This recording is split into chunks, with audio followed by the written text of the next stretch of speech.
Hi guys, it Hello. is night. Look who's here. It's Rainbow. This is Rainbow Coleman, and Rainbow is our newest addition. If you didn't see the post on Instagram, she is our newest girl, and Yeah. she will be 2 on 2/22. So her birthday is February 22nd, and she was born in Yes. 2022. So 2/22/22 baby. Yeah. Wants to be good, right? She's just so precious. And they just had dinner and were laying on the couch like as a pack. So she's got sleepy face, and we're gonna lay her back down. Yes, But just wanted to introduce you to her. you Oh, have are you getting seen some her. too? You I'll getting show some you guys. Here you go. This is what was going on. There's Lammy, where you were there's laying down?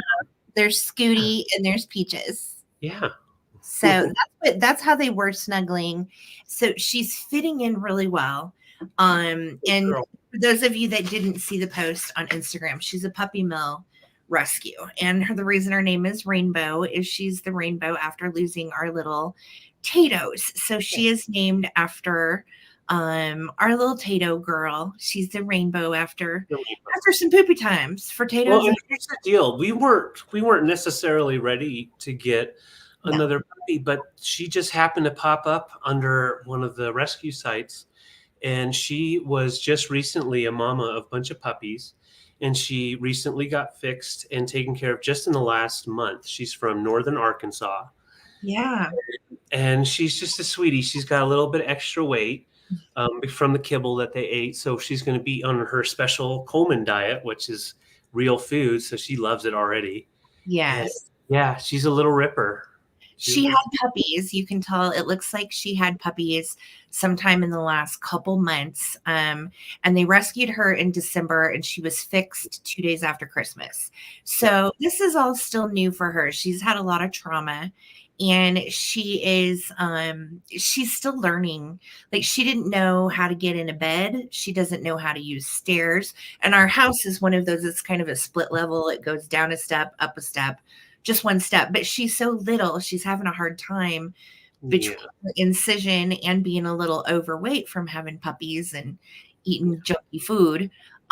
So she's just, she'll just melt in your body, just like. So we got lamb chop for my birthday, and Sarah's birthday is this Wednesday. So it just happened to work out that there was a perfect little dachshund down in Trinidad. So we went down and got her Saturday morning in the snowy, windy weather. So I love her. Won't pet that dog. Won't pet that dog. I'm gonna go put her back with the pack. Yes, it's really hard being on camera right now and not loving on the dog. So we're gonna go really fast tonight with the vintage. And yeah, she's just really chill. She's really sweet, and we have yet to hear her bark. I don't know what her little bark sounds like yet. So it's been a day of firsts because literally she's only been home about 24 hours. So but she doesn't really know what toys are. She has sniffed around out in the yard and went in the snow. She went potty with the pack twice already today. So she's doing really, really good, but she's not potty trained. But she does have like all of her shots and all that good stuff. So anyway, pretty exciting stuff around here. And like David said, we didn't really plan on getting another dog this soon, but Lamb Chop has been kind of lost without Tatoes this last week. And it's been really sad to watch how Lamb Chop's just kind of lethargic and bummed out. She lost her cuddle buddy. So this dog is like super docile. And you can definitely tell she's a puppy mill dog. She's still scared. She's more scared of David than I, because you can tell she's like scared of men a little bit. We went through that when we adopted Skipper too. Skipper was not keen on men for a long time. The handlers usually are men that are working with in the kennels. So yes. So, oh my gosh, I see so many people in the house tonight. Hello, hello, hello. I am scrolling up to say howdy to everybody. So yes, that is our baby dog child that is new. And she still has that puppy in her too. But we're waiting for her to kind of blossom and break out of her shell because she's just really scared still. So Mama wants to hold her, but I'm up here upstairs with the carpet. David's downstairs. So it made more sense that she stayed downstairs. Otherwise, I'd have her in a little bed right next to me right now. Oh my gosh. All right. I'm scrolling up. We've got Lisa in the house. Hello. And that is a great reminder. Please do hit a thumbs up on this video. Already 100 peeps in the house. Great to see you all tonight. Lisa is also going to be our bid ender this evening. And her reminder is to make sure that you're in live chat, all messages, if you're thinking about bidding on some good vintage tonight. And we have a mixture of some vintage Valentine's Day stuff, fresh stuff that we have just picked. Have a couple of mystery tins tonight. Ooh. Quilts and pottery, and anyway, got some cool stuff. I'm excited. None of it has been previewed except a couple things of David's. So it's all a surprise. Surprise. Because what do you think we were doing instead of previewing our items? Well, no. Yeah, a lot of puppy time. So. Yes, a lot of love. That is correct. Lisa is letting you know we don't take just in case, straight bids only, please. We do also have a merch link that is in the description of this video. And I just updated Valentine's Day designs. So there's not any new ones from what you've already seen, but there's a lot of the ones that I've already done that fall into the Valentine category. So go check them out if you want to. That is in our little red bubble shop. And then if you have not joined our Facebook group, we have a fun little chill Facebook group where we just all visit throughout the week and post pictures of kind of whatever you want. We can identify vintage, we can brag about our finds, we can post pictures of dogs and grandkids and anything else that makes you happy. So it's just a fun place to be. If you have not joined the Facebook group, the link is also in the description of this video as well. So check it out over there. And hello, Karen Williams. It is great to see you in the house. One of my mods here. Yeah. Thank you for helping out. Hello, hello. Holly is also a mod. Hello. Shout out to Ray. Hello, Les. Great to see you. Good to see you back. I know you've not been feeling very well. No, Les has been very sick, you guys. So we're so happy you're back. So glad you're back. We missed you. Hey, Amy. It is great to see you, honey. How are you tonight? Hello, hello. And I'm scrolling down. Kelly Abbott is here. Hello, Kelly. I wanted you to definitely see the new puppy, so I'm glad you were here at the beginning. Yes. Adam, hi. How are you? Good to see you. Yeah. Lecter at Heart. Hey, Leslie. Hey. Hello. And Beast Girl. Howdy do. All right. I'm scrolling down to Powdered Donut. Hey, girl. Hey. And Trippy KW, as well as Laza in the house. Great to see you guys.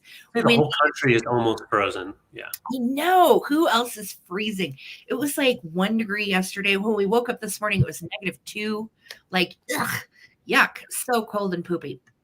Philomena, hello, sweetie. How are you? Hello, hello. And scrolling down, Karen Chase is here. Hey, Karen. I'm sorry I missed you and Lucinda's first show on Wednesday. I realized it after the fact. If you did not know, Karen Chase and Lucinda, who is Fantastic Finds, are doing a show every Wednesday, and I think it's 3 p.m. Eastern. Correct me if I'm wrong, Karen. But they have a live sale every Wednesday afternoon. So definitely check them out and make sure you give both of them a subscription while you're here. Hello. All right. Bussa Moves here. Hey, lady. How are you? Shanna's here. Hi, Shanna. Glowy Girl. Hello. Great to see all of you guys. Smalls is in the house. Hello. Victoria. Hello, darling. Robin. Hello. Hello. New fur baby is so happy and sweet. Oh, thank you, Red Spotty. She is a sweetheart. I know. Again, we did not expect it. Just kind of all culminated in needing to find Lammy a buddy. This dog being available literally just popped up into my Facebook feed. And you know how that goes. And you're like, oh, God.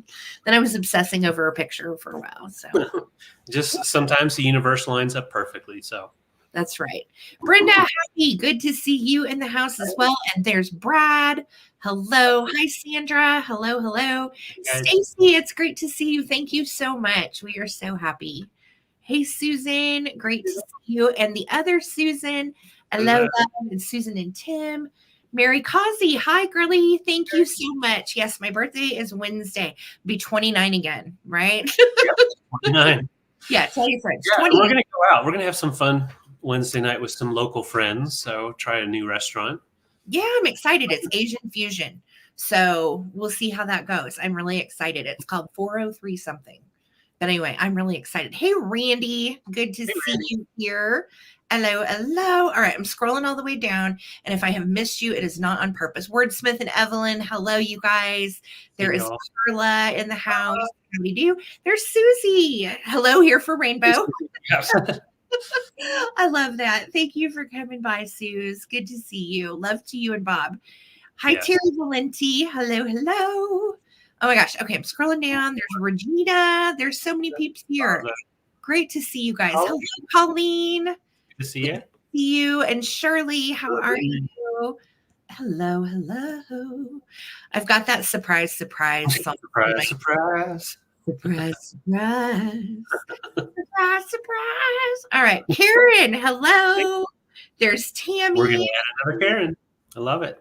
All right, I'm scrolling down. Cheryl Cornett, great to see you. Thank you. I know she's a biscuit, right?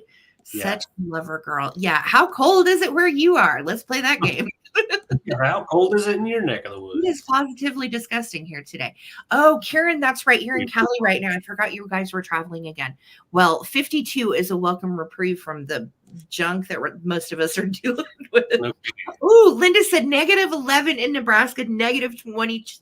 Oh, no. Yucko. Oh, my heck. Jenny Penny, -30 Celsius in Calgary. I don't know what that is in Fahrenheit, but it sounds horrifying. It's a lot worse than... Yeah. It sounds just terrible. It sounds horrible. Yeah, raunchy. Blizzard yesterday. Yeah, I know. The snow has been intermittent here, and it's not been bad. It's just been deathly cold. Just and windy. Cold.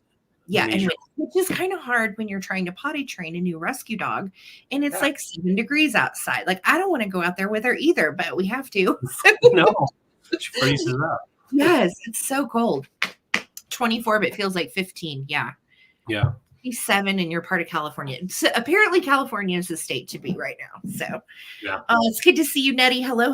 All right. Well, if you guys are new to any of this, I am Sarah, the traveling button. This is my husband next to me, drunk Mantiques, David.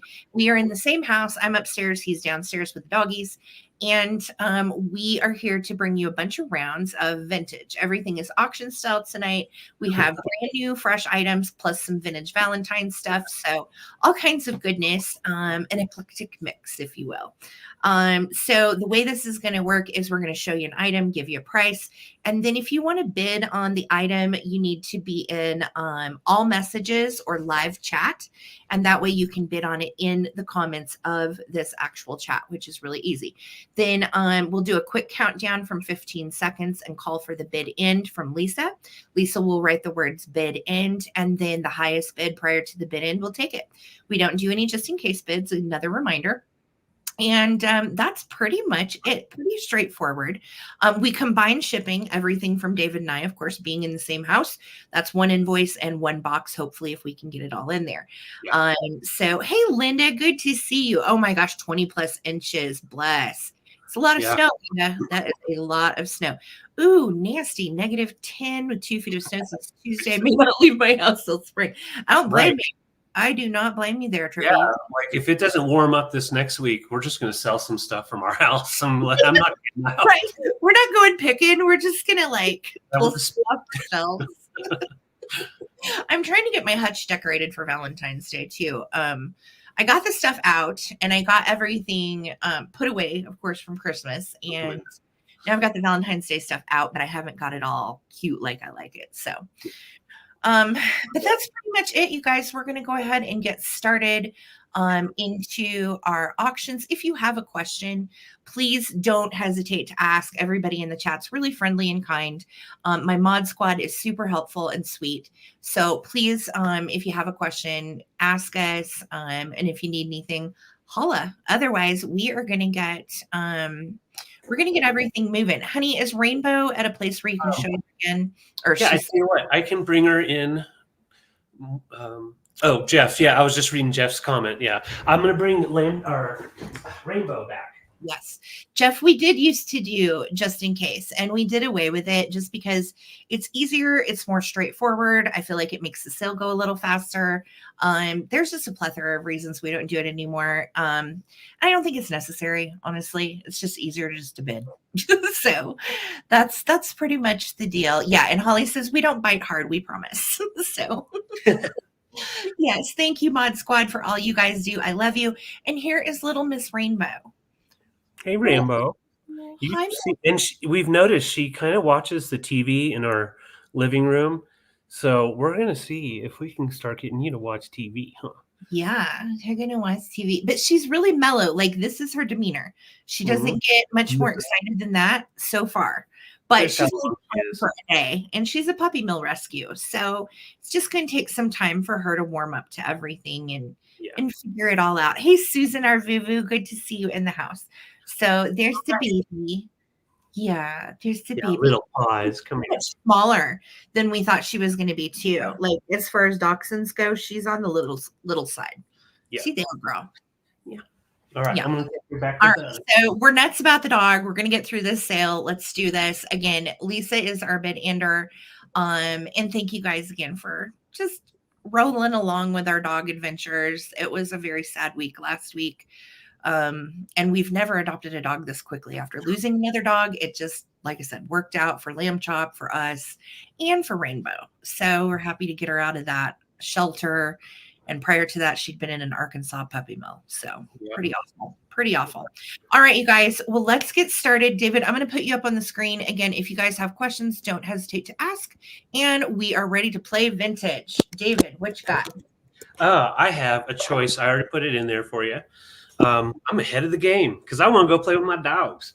So I have a choice, some fun little trinkets for the desk. I know we're all back to work after the holidays. Nice little pottery piece. I think Sarah and I were talking about it. It's not marked, but it reminds us a lot of like McCoy and some of the other 1950s type of molds. But this little turtle is about 5 inches long, and I'm asking $14 for him. He doesn't have any chips or any damage in there. He is still slightly dirty inside. I try to get most of the dirt off. That will come off, like just scratch it off. But he's just a cutie because he's got his little head turned back, and you can look at him both ways, and he's cute. So that's your first choice. Here's our second choice. I've got a cobra. I have no idea what he does. He just sits on your desk and scares the heck out of you. I don't know about you guys, but when I was a kid, I knew we were all going to die of either quicksand or cobra bites, and yet I have yet to see either out in the wild. But I love this little brass guy. He is a two-piece, so he does unscrew here. No markings on him. Probably from the 70s, I'd say. Yeah, newer. He's so cute. I like him. He's different. And I agree, like the amount of quicksand that we were told to be afraid of as children is really not comparable to the amount of quicksand that we've ever encountered as adults. Like, Agreed. I totally agree. Like, even, I'd be more afraid of running into a turtle that's going to bite your finger than a cobra. But, it just depends on where you are. True story. Snapping turtles. Neat plant in there. Mm-hmm. Yeah, perfect for a budding little succulent. Yep. Or you can even use it as a trinket dish and put a little ring on his tail, whatever you want to do. But so we're going to go ahead and count them down. Yeah, no snakes for me. Victoria's in at 15. No, just in cases. Here we go. 15, 14, 13, 12, 11, 10, 9, 8. Too much coffee. 6, 5, 4, 3, 2, 1. Bid end. I don't know. Somebody Google, is there quicksand in the U.S.? I imagine there probably is somewhere in the desert, but I don't know. And I know it requires moisture to get it to kind of pull, like suck you down. But I don't know. Yeah, Cobra Inside the Toilet, Kelly Abbott, cracking me up. Oh my God.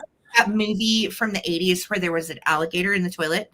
And it used to scare me. And I used to always, like, when I was a kid, think about sitting down, like, as an alligator, you're going to bite my business. Like, what? Bite your business. Victoria 1, let me know if you want a cobra for the toilet or if you would like a turtle for the back of the turlet. Of course, at this point, if you want to just back out of both, go ahead.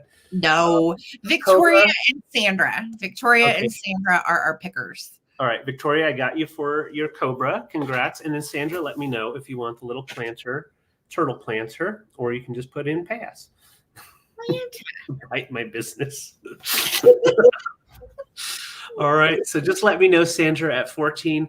And okay, no worries. And I will bring Little Turtle back for the recap. Thank you guys. Hey, Gigi, JG. Happy New Year. JG, howdy. All right, Leslie said we do. Okay, yeah. All right, different states. Well, makes sense. Well, we have not encountered it, and I hope I never do, because I just would sink right to the bottom and just go up to lots of bees. Yes. It's a hairband. Right. And remember the bees? And then there were movies about ants, large ants coming and taking you over. Anyways. No, that is new to me, David. We're gonna have that was a good one, and it looked a lot like New Mexico. So growing up, I was like, surely this is going to happen. Don't call me Shirley. All right, I'm sorry, Sarah. I'm just kidding, Shirley B. I love you. It's an old what I'm talking about. Okay. Anyway, we got to get on with it. I'm way too chatty tonight. I've got to focus. Too much coffee. I know. And the dog and the coffee. I can't focus. Okay. Okay, Brad remembers. Yeah. Scary as hell. Yes. Okay. So this is a St. Patrick's Day choice, and I know it's kind of early for that, but these were in my Valentine's Day bin that I'd been saving stuff, and I was like, I'm gonna haul these on out. Oh, by the way, Valentine's Day is 1 month from today. Didn't we just get done with Christmas? Crazy. Right. So, David, I'm starting these at $16 for choice. First choice up in my St. Patty's Day choice is this little guy, and he's like a little sprite leprechaun. He's got a little shamrock on his hat, and I love his red hair because he's got the look of the Irish, and he is squatting on his little pixie knees. Look at his little feet.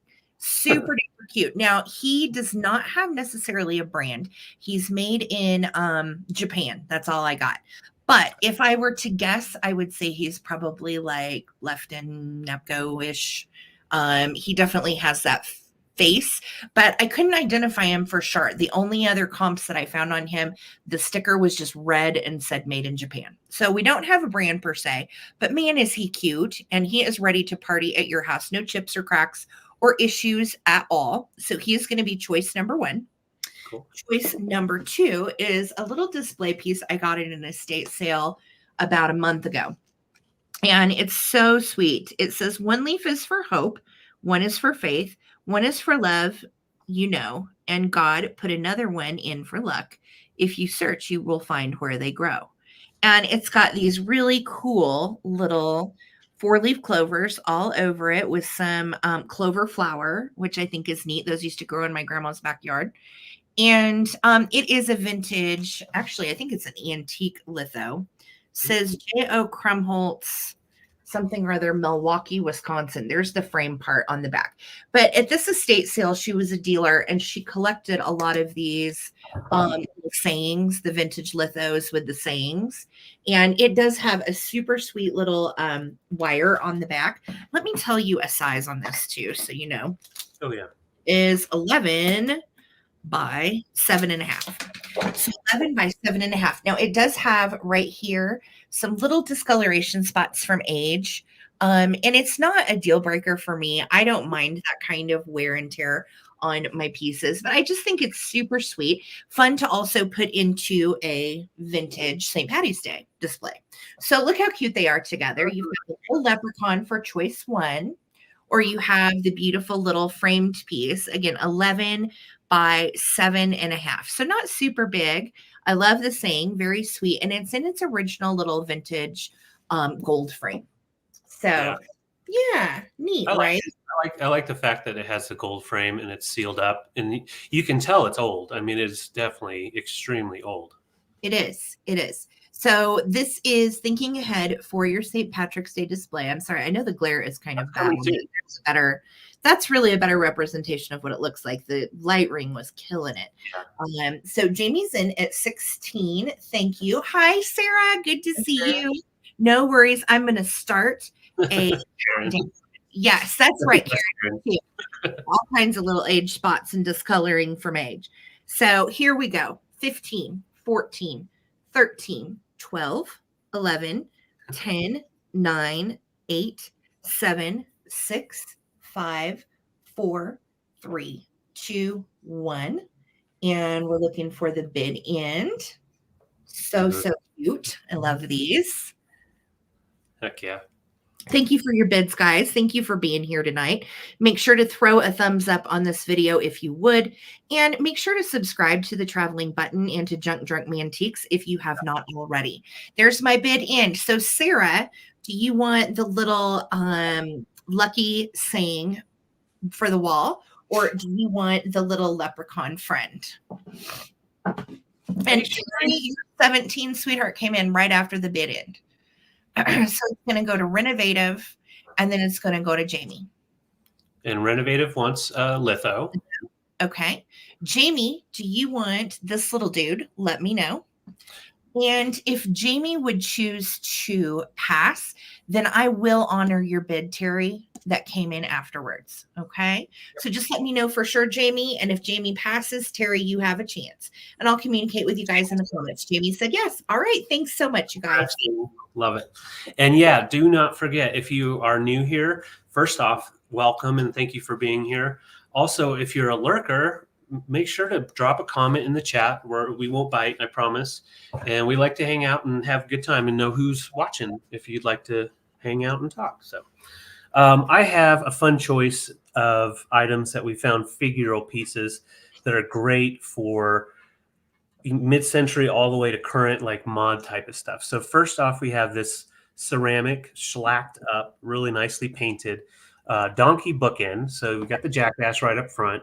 And I just love the fact that he's kind of looking up, and they've kind of created like a tree trunk look to it.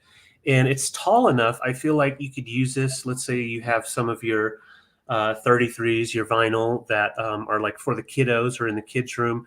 You know, you could put your kiddos' vinyls here and use that as like a record holder, which is pretty neat.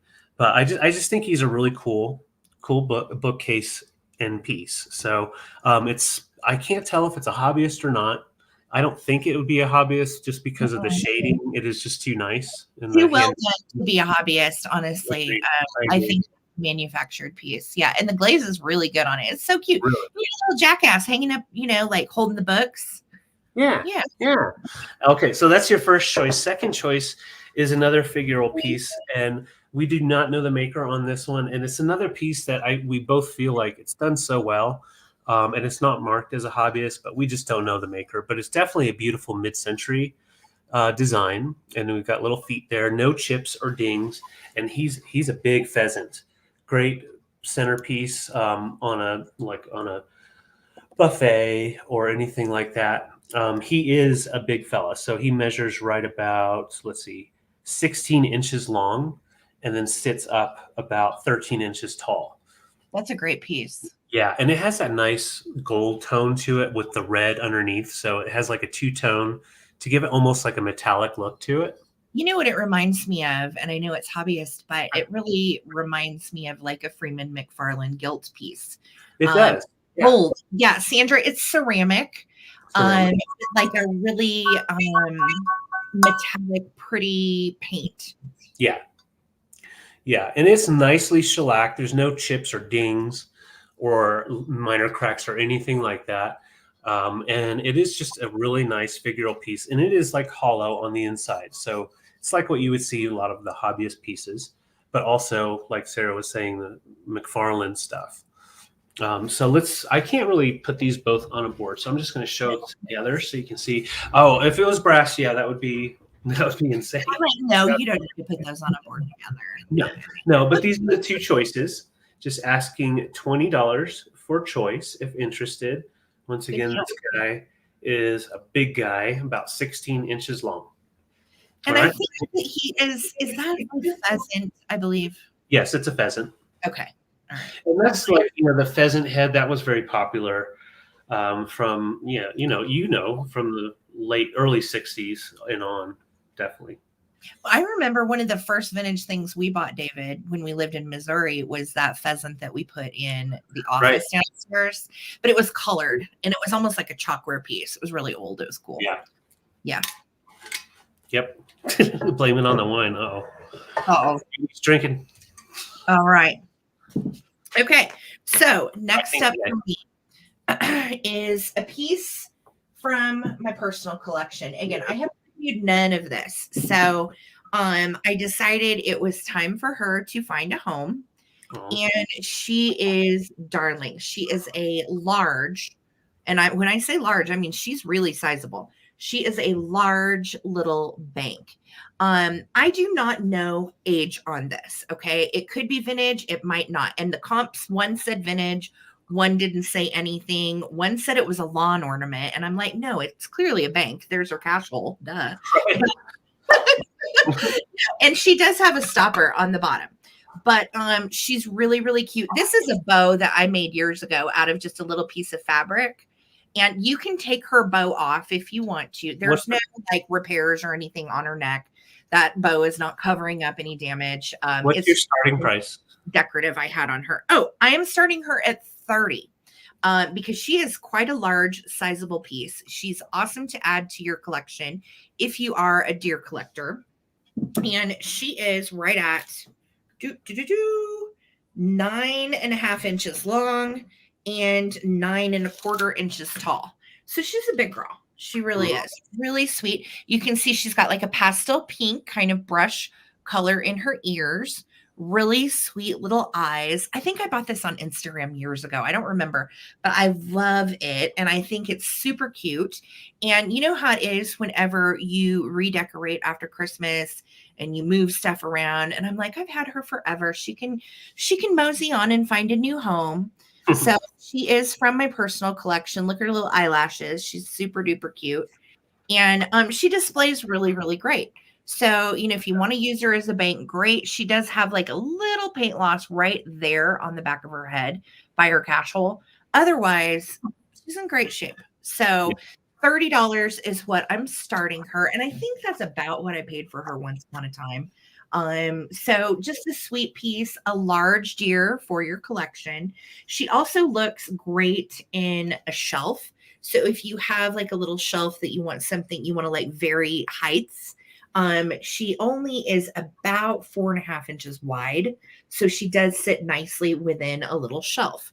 And, you could also display her right on into Easter too with her little bow. And of course, you can take the bow off if you don't like it, or you could put your own bow on, put a pink or a red bow for Valentine's Day, and you're all snazzy. Yes, she's really, really cute. I see Trina is in at 30. Thank you so much, Trina. All right, I'm going to start a countdown. Again, this is a large retro deer bank. She does have her stopper.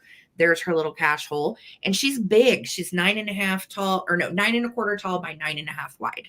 So she is a sizable little gal. You can see next to my head how big she is. I'm going to start a countdown. Trina is in at 30. Thank you so much for your bid, Trina. And if you want to throw down on this little deer, now is the time. Here we go. 15, 14, 13, 12, 11, 10, 9, 8, 7, 6, 5, 4, 3, 2, 1. Looking for a bid in on this kitschy little gal. So dang cute. Yeah, I'm still shocked that you're finding her, rehoming her, but I know, and I have loved her for years, and I still think she's darling. It's just time, it's time for her to move on. I have so much stuff, and I have to recycle it at some point, right? So there's my bid in from Lisa. Thank you, girly. Trina Hansen, she is coming to you. Congrats. So cute. Sweet. All right, so I have some shakers here, and they're very kitschy. They were in our collection, and we've moved them around and moved them around. It's time to move them on. So they are extremely rare kitsch from the 50s. I'm going to show you why we held on to them so long. They have almost a 3D effect because her glasses are sitting out on there. Yeah. And his pipe sits out. Now, I could only find 2 sets of these, and they were priced way up there. So 36 really is a good price. They are on the rarer side. They both do have their stoppers. This one has the Japan sticker still. We could not find for sure on a maker. We just know they're from the 50s, made in Japan. Yeah, kind of like Popeye for sure. And I wanted to know, this isn't a chip or a break. That's like an air bubble that probably popped during the making, so it doesn't have any damage or anything. Yeah. So they're in excellent condition and just great. If you are a salt and pepper shaker collector, these are like perfect to add to it. It's the captain and his wife. And I am particularly fond of this set because I love her little hair wrap. So cute with the polka dots. And of course, her glasses are rad. And that's why we had kept these for years and years, is because, oh my God, they're getting a room. They're getting a room. Get in a room. There's just some, they're very kitschy. It makes me think of, a couple going out on their sailboat. Just going to go have some fun. Very kitschy. They just pulled up in their convertible. I agree, Susan. Yes. Yeah, she does look a little older. But I guess, these used to be actually in your bathroom for a long time, David. Yeah, and then they came down to the office. Yeah, and they were in the office for quite a long time with an old radio. They look really cool, like, with some 50s stuff for sure. Yeah. But I'm not seeing any interest, and that's totally fine. This is one of those that we were like, well, we'll bring them, but they are extremely rare. So yes. $36 if interested. Once again, they have the Japan sticker on. She has the Japan sticker. His is gone. Yes. Those are really cool to find, and you don't see these very often. They are on the rarer side as far as collectible shakers. So that is why we are starting them at 36. The pricing on these goes up to like 76. So we were like, yeah, we'll do right in the middle. Yeah. All right. Thank you guys. I'll put them over to the side. All right. Next up for me is a little Kewpie action. And I'm here for a Kewpie or 5 or 10. I love a good Kewpie. And this is a vintage one. And she is ready for Valentine's Day. And she's in her original box. Now, I got her at an estate sale. And what I love about her is she is Rose Art brand. And she comes with a little storybook in here. And I'm going to take her out. I'll show her to you in just a sec. But really cute. Kewpie's been around for 80 years. This one dates to 1993. So she is vintage. And she has on her little gingham outfit. And I have to show you her pants. Oh my God. Pants are so dang cute. Look at this. Oh, price I'm starting her is 22. Okay. 22. Okay. So look at this. All right. She's in her original box, which I'm really struggling with. Me and the box are having a fight. Oh my God. Come on, Cube. Get her out of there. She's hanging up. Hi, Weedy. Spot. Dang it. There she goes. All right. My God, that was hard. Okay. Hey, B. Hello, everybody that's just come in. Okay, so I was talking about her britches. Look at this. Look at this. Would you look at it? It's so cute. Oh. Hold on. There. It says Kewpie. It's got a little heart daisy. And it says Kewpie on her pants. And then look at her little red shoes. Oh. It's so cute. Gingham blue breeches and a little tank top on. I'm freezing here in Colorado. And look at the top knot of hair with a bow. What is up with that? And then look at this little book that comes with her. How a Kewpie becomes real. And that little Kewpie that is on the bug is actually like the tattoo I have on my leg. So cool. All right. So she is right at, I think, 9 inches tall. New old stock in her box, which I think if you wanted to keep her in the box and display her for Valentine's Day, that would be really cute. But also, you can free her from her wire chains, and then she could also hang out in your displays and so on. So it says, welcome to Kewpieville, a land of fun, mischief, and adventure, a place where anything can happen. Meet the Kewpie kids. Each one is unique, from their clothes they wear to the most precious Kewpie secrets. For each Kewpie needs 2 things: to curl the curl on the top of their head, and to be loved by someone special just like you. So come and join the celebration in Kewpieville and collect all the Kewpie kids because they love to be loved. So really super sweet. And again, perfect for your Valentine's Day display. And she's just a little doll, 1993, made by Rose Art, and does come with her Kewpie book on what makes her real. So I don't see any interest. We'll bring her back for the recap at the end and see if we can find it at home. If you want to get in on her, $22 for Kewpie Doopie. Kewpie Doopie. All right. All right. Oh, hold on. Sherry's in. My bad. Sorry, guys. All right. I'm going to start a quick countdown. If anybody else would like to get in on Kewpie Biscuit, here we go. 15, 14, 13, 12, 11, 10, 9, 8, 7, 6, 5, 4, 3, 2, 1. Looking for a bid end. There she is. There's warning. Warning. That is so cute.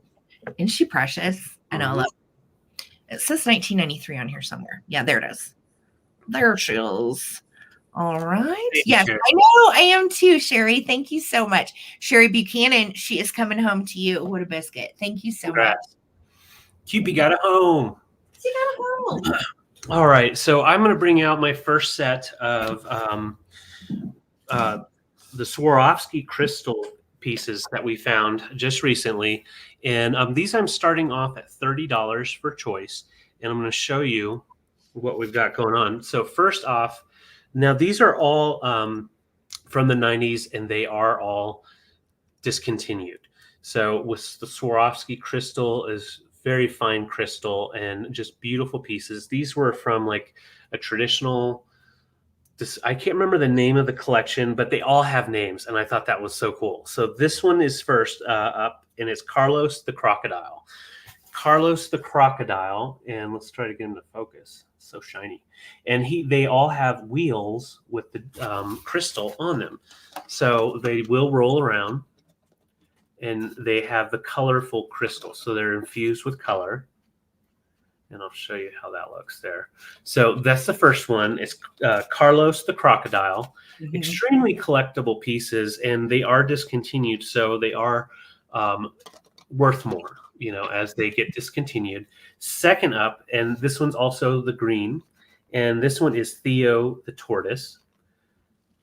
And he's a roller. The line of these little Swarovski guys with the working crystal wheels, they're like wildly collectible and very expensive. Yes, like half of what they go for, honest to God. Yeah. Like it's crazy. And they are so dang cute. We had never seen these before that had the working wheels. And we both were like, those can't be Swarovski, but they are. They sure are. They sure are. And okay, so this one has like a pale pink infused on this one. And that is Susie the Snail. I promise you these are real names. So Susie the Snail. And I'm trying to be very careful because they do roll very nice and free.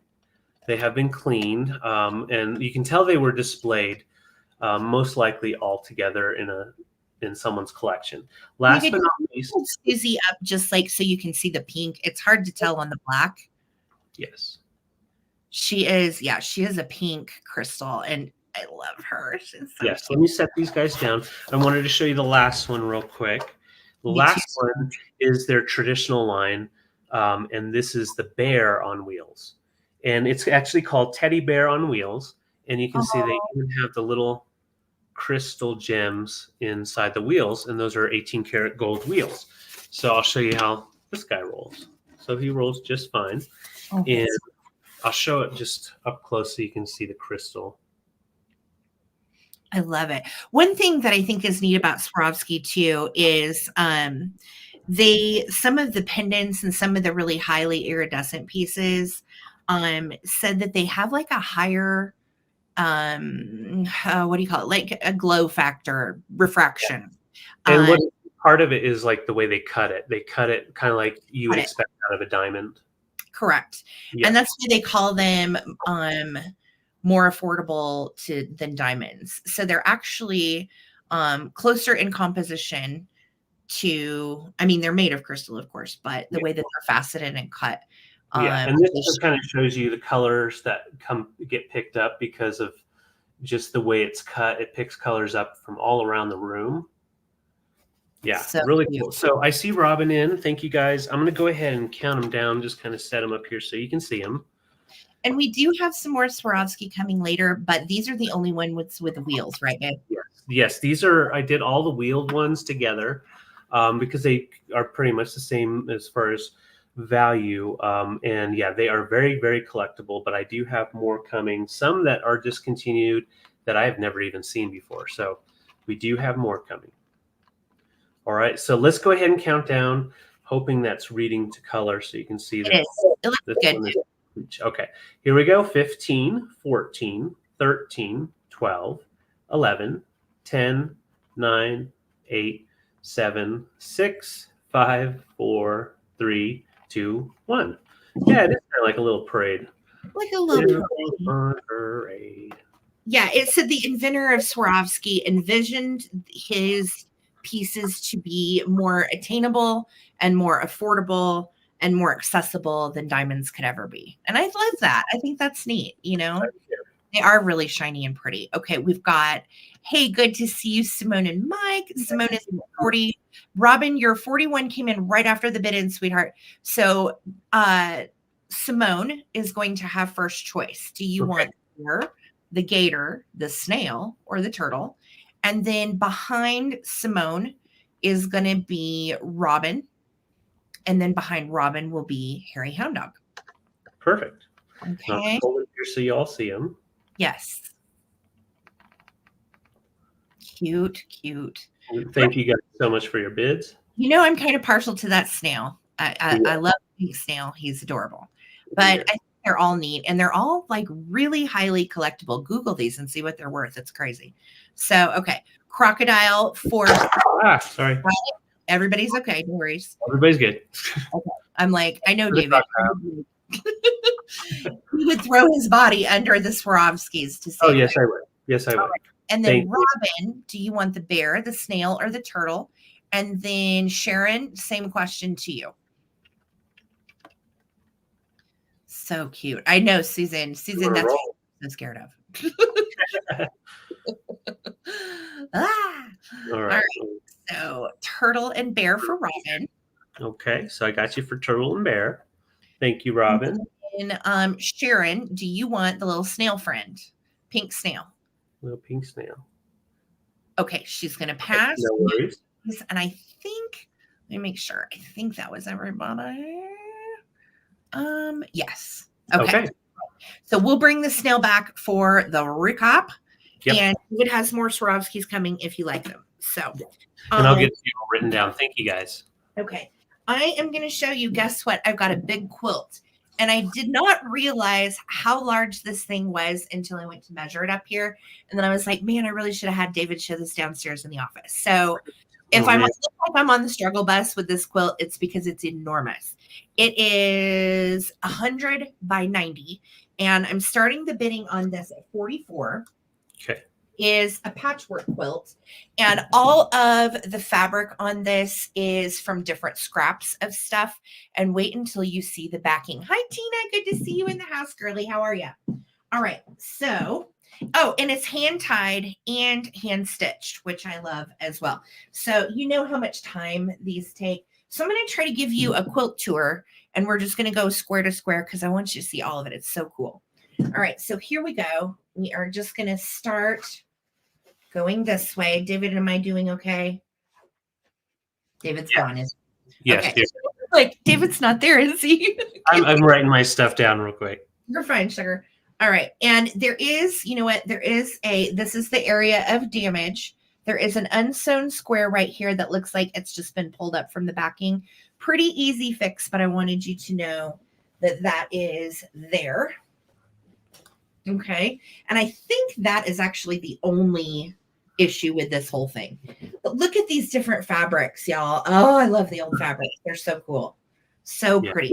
And then the edging and the backing around this entire thing is this gorgeous sheet. It's made, so the back is made from a vintage sheet. And it's like little roses and blue flowers and kind of like a floral vignette. Real sweet. And it does not have any stains or any issues other than that little tear on that one white piece, which again could be easily mended with just some white thread. No. All right. Am I showing it okay? You're showing it okay, but yeah, it is super big. I can't believe you're showing it up in that room. I know, it's huge. So huge. The size on this is 100 by, what is it? 90. 100 by 90. So this will fit on a king bed. It will. It is, okay, so hopefully you're getting a good gist. So we're going to just crawl up the quilt like I'm Casper the Friendly Ghost. Okay? She's in it. Yeah. In the quilt. There's so many different patterns too. Yeah, there's so many different fabrics. That was what really drew me on this one. Is I like the geometrical kind of rectangle pattern. I'm still under here. You've got Robin in at 44, and you're showing it really well. Okay, good. Because I can't see a darn thing. Don't break anything. I'm trying not to. I'm being real careful. Can't wait to see the static. My hair is going to be really great when I take this off. It's beautiful. It's nice and large, 100 by 90. And some of the little fabrics, like, look, I'm going to try to get you up close on this one. Yes, Karen, it fits a king, so 100 by 90. Yes, 100 by 90. Yes, I made a blanket for it real quick. And it's just so cute. I love it. Again, all of the fabrics are beautiful. You've got a really nice floral print on the back from an old vintage sheet. And you're going to have fun just going over all of the different fabrics. So I'm going to start a countdown. Okay, this doesn't sound like David knows quilts are interesting to show. So yes, hi, the friendly, colorful ghost. Thank you guys so much. It is a yummy quilt. And if you're wondering, like, on weight, because it is the dead of winter, it's not crazy heavy, but it's not a lightweight quilt either. It's kind of like a medium backing, I would say, on the inside. Not super heavy, but not like, I mean, I was warm under it, you know. Right. Look at this too. I love these mod fabrics. All right, I'm counting down. Yeah. My arms are tired. Here we go. 15, 14, 13, 12, getting all 11, hot. 10, 9, 8, 7. Doing great, baby. Thank you. 5, 4, 3. I should have had you show this, David. Someone's asking if you can show it folded up, like in 12 by 12 square, what it looks like. 1 bit end. Bit end. Nobody asked that, did they? Yeah, they did. You really asked that? Can you show what it looks like folded up? Oh, shut up. No, I'm kidding. Yes, I'll fold this dang thing up after I'm done messing with it. Look how big it is, though. You got, like, just to fold it. It's like enormous. I need David just to fold it back up. Okay. Thank you so much, Karen Chase. It is coming to you, and it is a big beauty. Enjoy. I love it. Thank you guys so much. All right. So I've got, this is such a difficult thing to show. Oh my God. Oh. All right. So I have this beautiful rattan wicker 2-shelf wall hanging or sitting on the counter shelf. It is excellent. It's yeah, Sherry. It's nice and clean. Now that's just wear from use and dusting it over the years. So you could definitely apply some paint to touch it up. But I think the aging to it is just perfect. These are definitely getting harder to find and very trendy. Great for a bathroom. The shelf itself sits out about 6.5 inches. So it is a good size shelf. Did you fold it? No. So like you can put. I'm getting there. I'm gonna have you help me fold it. I literally cannot. I can't. It's too big. Okay. Well, I'll help you. Okay. You want me to come up right now? No, man. No. I'll be right back. But yeah, it is such a cool little shelf. You can definitely decorate it however you want. Yeah, Victoria, you've got one. That's awesome. We have a glass or lucite one right now. We used to have something kind of like this actually, and I can't remember if we got this at an estate sale or where we got it. But it needs some cleaning. It was definitely on a wall for a while. Hey, Mary Beth. Hi. But it measures right at 17 by 15, so it's going to fit. That space above the toilet or over by the sink. A really nice spot there. And it does have a nice little lip on the front of it, which I think that's great. So it doesn't, stuff doesn't slip off over time. Yeah, that is so handy. And Wicker's cute because it goes with MCM stuff. It goes with pretty much all your vintage stuff. And really I love these for a bathroom shelf to put perfume on. Looks really cute with like perfume bottles or. Yeah, I wish I had more stuff. But yeah, you can just put whatever you want. Okay, salt and pepper shakers in a mug. No, not really. But Karen, that's what I say. I know Karen Williams has one of these. And I definitely love the wicker look. It's cute. So folded towels. It's great for a bathroom. Or a bedroom. I think that looks amazing. What do you think? I mean, it's weird, babe, but you know, do you? Whatever. Yeah. Thank you. Oh, Lammy took a head down. It's all right, Lammy. But yeah, and very affordable shipping. It's very lightweight.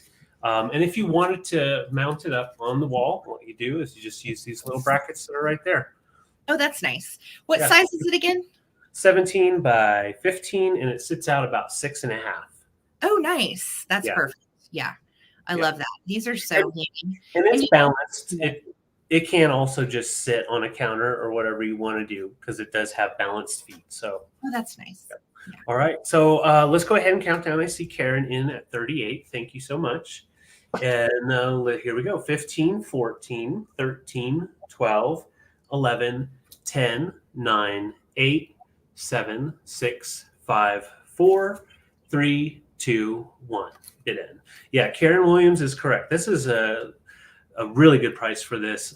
Usually this quality, you're looking at about 70 to 100. Yeah, these are great. Handy.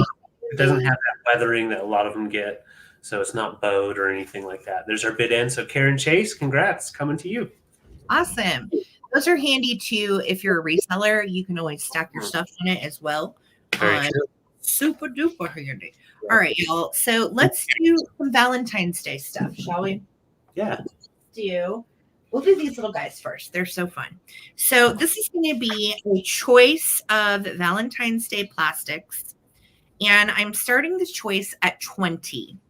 First up in my choice is this little guy. And I know 20 feels like a lot.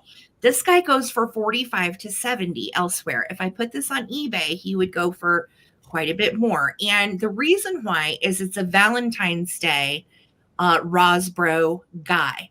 So there is a girl that also goes with him if you are a collector of the Rosbro hard plastics. You can see he's got a little discoloration on his leg, but what that is from the glue. You can see it on the seam. That is how the glue weathered over age. These date to the 1950s. So you would have had like little Valentine's hearts inside as a candy. These were candy containers. And he says, "Be mine" on his little heart. He is in good shape. He doesn't have any cracks or anything like that. And he is absolutely darling. You can also stick stuff in here. So, you can stick a little piece of candy, or you could stick, I have the girl one, and I have a little ice cream cone in her hole. So you have some little tinies, you can always put stuff in with him. But he's going to be choice number 1. He is Rosbro. Again, Google these and see what they go for. They go like, you won't find one online right now for under $45. So this is a very good deal on this little dude. If you're a kitsch collector and you know your jazz, here he is, choice 1. Choice number 2 is so stinking cute. And it is a little desk caddy, but I think you could also put like makeup stuff in it. You could put like a little lip gloss in here. Oh, that's fun. So you could use it in your bathroom. You could use it in a desk situation. But look at the little rain galoshes. They are like a white plastic. And again, a little discoloration from the glue used on those. These date to the 50s. And then the little umbrella is in great shape. It has all of its little tines all the way around. So you could put, pins or what have you in the umbrella. So great. Cute little desk organizer. And then you've got the little handle that is like the white plastic. So absolutely darling little pieces from the 1950s. Great for your Valentine's Day display. And this little guy is just precious. If he doesn't sell here, I probably will end up throwing him on Knickknacks or eBay, just because he does have a market to go quite a bit higher than $20. Yes, so he does. Yes. So this little set I just thought was so cute. And again, if you're putting your Valentine's Day stuff together, little vintage plastics are awesome. I actually, like I said, I have the little girl to him. And she's so cute. I put her out every year. Well, think about like the Christmas ones of these candy pieces. They go for so much. There's so many of them out there The Yes. Valentine's wasn't like that. It was definitely a That's why lot. the Valentine's wins are more rare. The Halloween wins are the ultimate of the rare. The Valentines are probably the second. So, hi Daniel, welcome in, love. So, $20 starting on these little plastic pieces. Again, great price, fun, collectible vintage kits from the 50s. Yeah. He is Rosbro, and he is ready to celebrate Valentine's Day at your house. Be mine. Or you can use the little desk caddy organizer. Use it for makeup. Use it on a desk. Whatever makes you happy. But I love that you can put stuff in the little boots too. I think that's so nice. I agree. Yeah. Yeah, so fun. So I see Michelle and Jamie are in at 20. Thank you guys so much for your bids. And I'm going to start a countdown, ladies. All right. So throw out your best bids on these pieces during that countdown. And here we go. 15, 14, 13, 12, 11, 10, Right. 9, 8, 7, 6, 5, 4, 3, 2, 1. Looking for a bid end on the little kitschy Valentine's Day plastics. And really, that the umbrella one can be spring, year round, or even summer too. Because yes, this is half of what this little guy goes for. So go for it. Yes, enjoy. Yeah. So cute. Hello, hello. That's right. You could put candy hearts in the umbrella. That's a great deal, Holly. I love that. Good idea. All right, Jamie Grafton, do you want the little guy or do you want the dust caddy? Or you can certainly take both if you'd like. And then behind Jamie is going to be Michelle. All right. So thank you guys so much for your bids. Enjoy. Awesome. All right. So while we wait to see on those choices, I have some choices coming, and we're going to show each one. They're Swarovski crystal figurines. All of them except for one are discontinued, I'm pretty sure. One is still not discontinued. The others are. So this one here is a discontinued piece by Swarovski. It's the little tugboat, and it's multicolored. So you've got the clear crystal, and then they applied the infused green, as well as the blue for the little window, and then the little red lifesavers. These are all etched, and I meant to show you on the ones with the wheels. They're etched on the bottom. So you've got your marking for Swarovski right there, and they are all marked that way. Toot, toot. So that's your first one. Really cute little fella. Next one up, and these are about 2 inches in size. Next one up is the laying dough deer. It's called, when I looked it up online, they all have their own numbers and all that stuff because they're very, very collectible. We have the marking on the bottom. And this one's called Roe Deer Fawn is what I found. Roe Deer Fawn. And he's a cutie. Look at all the texture on that. And this one, on some of the texture, you can see it kind of goes to make it look almost like the fur. And you can see got the little tail coming around. So that's your second choice. Laza, I see you. Thank you. Third choice, this one is a very collectible one. This is the larger butterfly. And they have the 18 karat gold that applies for the head. If I can get it to focus. It's trying to. Oh, that is so cute. So it's right on there. And then when you look up at the top, you've got little crystal pieces that are in there as well. So a lot of application on this one, and it's all complete, just like the other ones. Cool. I love that one. That one's a really cool one. This one is from the Zodiac collection, and this is the goat. So if you're a Zodiac goat, that's me. I'm the Capricorn. Oh, well, we may just have to keep that, huh? No. But yes, that's the goat. So Capricorn. And he does have his little marking down here on the bottom. Right back in there. Last but not least, this little fella, very collectible, a little bit harder to find out there. The little anteater. And I just love how his tail fans out, and it really picks up a lot of color. And then, of course, all the eyes and anything black on there, that's just applied black crystal or glass. That is so cute. And no damage. He's unique. Yeah. Yeah, very unique. There's his marking. You can kind of see it popping up there. And so they all have their markings on there. So I do see the bids, Karen, as well as Laza. So we've got, these don't roll around, so we'll be a little bit easier. So we've got the little tugboat. We've got the deer, doe fawn. We've got the butterfly. And then The we've got faucets on these are gorgeous. They're just all very shiny, and they are. I love them. We've got the Zodiac goat, and last but not least, the naughty little anteater. David, you might try white behind them just for a better look. The black is kind of doubling them out a little bit. I don't know if you have white you can just set behind them. Nah. Here we go. I mean, if I put them on the white, it just blows them way out.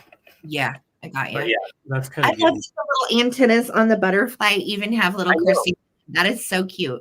It really is. Okay, I'm going to bump my light down a little bit so it's a little bit darker. There we go. So those are the choices. Thank you all for all your bids. And I'm just going to stabilize right here. And we're going to start a countdown. So if you're interested, all Swarovski, very collectible. They are all discontinued. I couldn't. Oh, there we go. There we go. So we're going to go ahead and count down. If you're interested, get in now. These are very, very collectible. Here we go. 15, 14. Give it to your Valentine. 13, 12, 11, 10, 9, 8, 7, 6, 5, 4. Come back, tugboat. 3, 2, 1. Bid end. That boat's making me nervous, babe. I know. It's making me nervous too, babe. Like the boat's stressing me out. Oh, 3-hour tour. Yeah, the facets on the little deer are pretty spectacular. Same with anteater and butterfly. Yeah, Really great facets. Really cute. And so with choices, just to let you know, you'll just use the animal or item name, you know what it is. So there's our bid end. Les, you jumped in there with 35. Hey, Heidi, it's good to see you. Heidi, welcome back, honey. It'll be real simple. Just go boat, deer, butterfly, goat, or anteater. Love it. All right. And then behind Les is going to be Karen Huck. Perfect. And then Mary. And then Laza. And then Simone. Okay. So if I said your name, stay tuned for choices. Oh my gosh, Les. That's so sweet. So Les wants to buy the goat and give it to Sarah for her birthday. That's your precious. You didn't have to do that, honey. Thank you. That is so sweet. I'll put that down. Thank you, Les. I don't know if there's address, but I'll get it. Just kidding. Karen, let me know. There are 4 left, and they're just moving all around. So we've got the anteater, the butterfly, the deer, or the tugboat. Yeah, that was so sweet. Like half of what they go for. So this is a heavy deal if you're a collector. Oh, yeah. You can turn around and sell them. Okay, so Karen, I got you for the butterfly. Great choice. Mary Causey. So we still have the doe, a deer, a female deer. We have an anteater or a tugboat that won't hold still for me.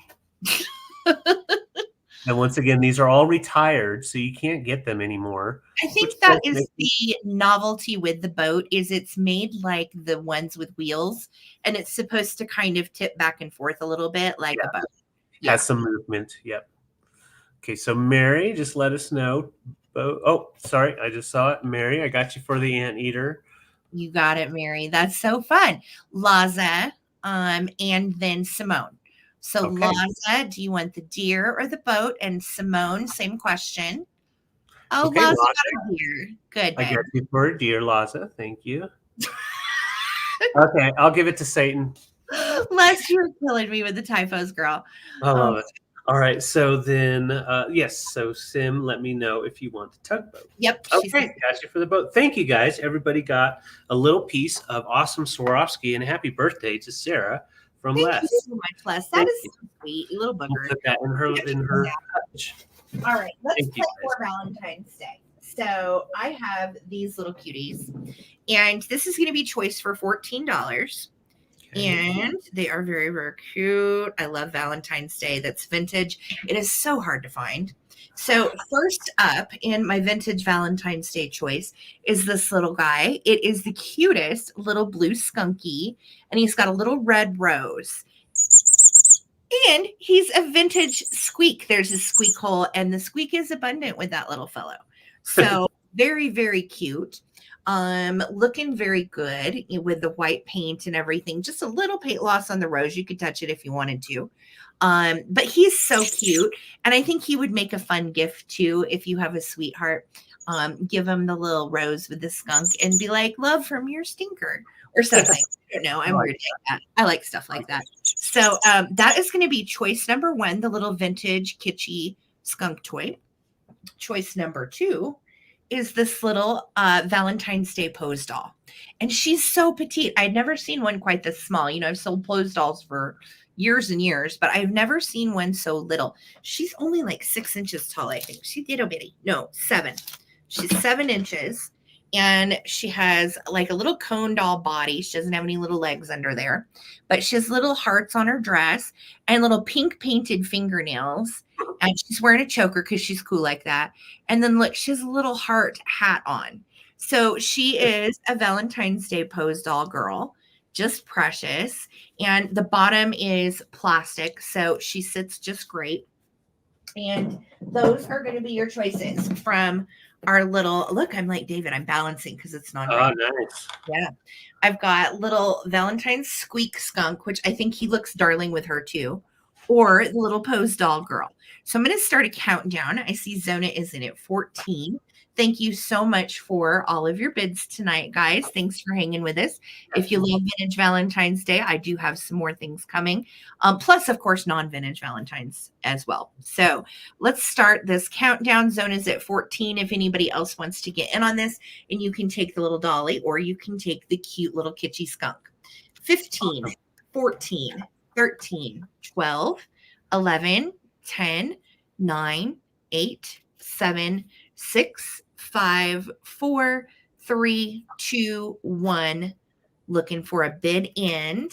And I will say you can pose the little lady's arms too. So if you wanted to like pose her differently, she can hold stuff. She can hold little flowers. You can even bend her fingers and make them do naughty things. So good times with the pose dolls, right? Heck yeah. Well, thank you so much. Okay, so Karen, your 17 came in right after, honey. So Zona, you get first choice of little blue skunk or the little pose doll. And then Michelle, same question to you after Zona. All right. Zona's going to take the dolly. You've got it. All right. And then Michelle Beckwith, you are in at 15. Thank you so much. And that is for the skunky. So let me know, Michelle, if you want skunky. And if not, we will, Karen Williams, even though you came in after, we'll honor that if Michelle chooses to pass. Okay. So just let me know. And I'm going to move it back to David. Thank you, guys. Perfect. All right. Okay, skunky. Thank you. Thank you. Congrats, Michelle. All right, let's go ahead and do the some more Swarovski crystal, just because it's easy to do it while I have the light set up just right for it. Sure. All right, so these are going to be coming for $24 for choice, and they are all birds. So I'm going to show you up close, and then we'll put them all on a board. This is the biggest bird, and that's the duck, about 1.5 inches in height. You've got the nice applied little eyes. The wings are all applied and the feet. But look at how they did that texture. And it just picks up so much glow. When I was trying to get a picture of it, this one particularly had some sun hitting it. And it reminded me a little bit of like the Sabino type of pieces. It just has a really nice tint to it. So that's your first choice. It's just not wanting to focus for me. There you go. Your first choice.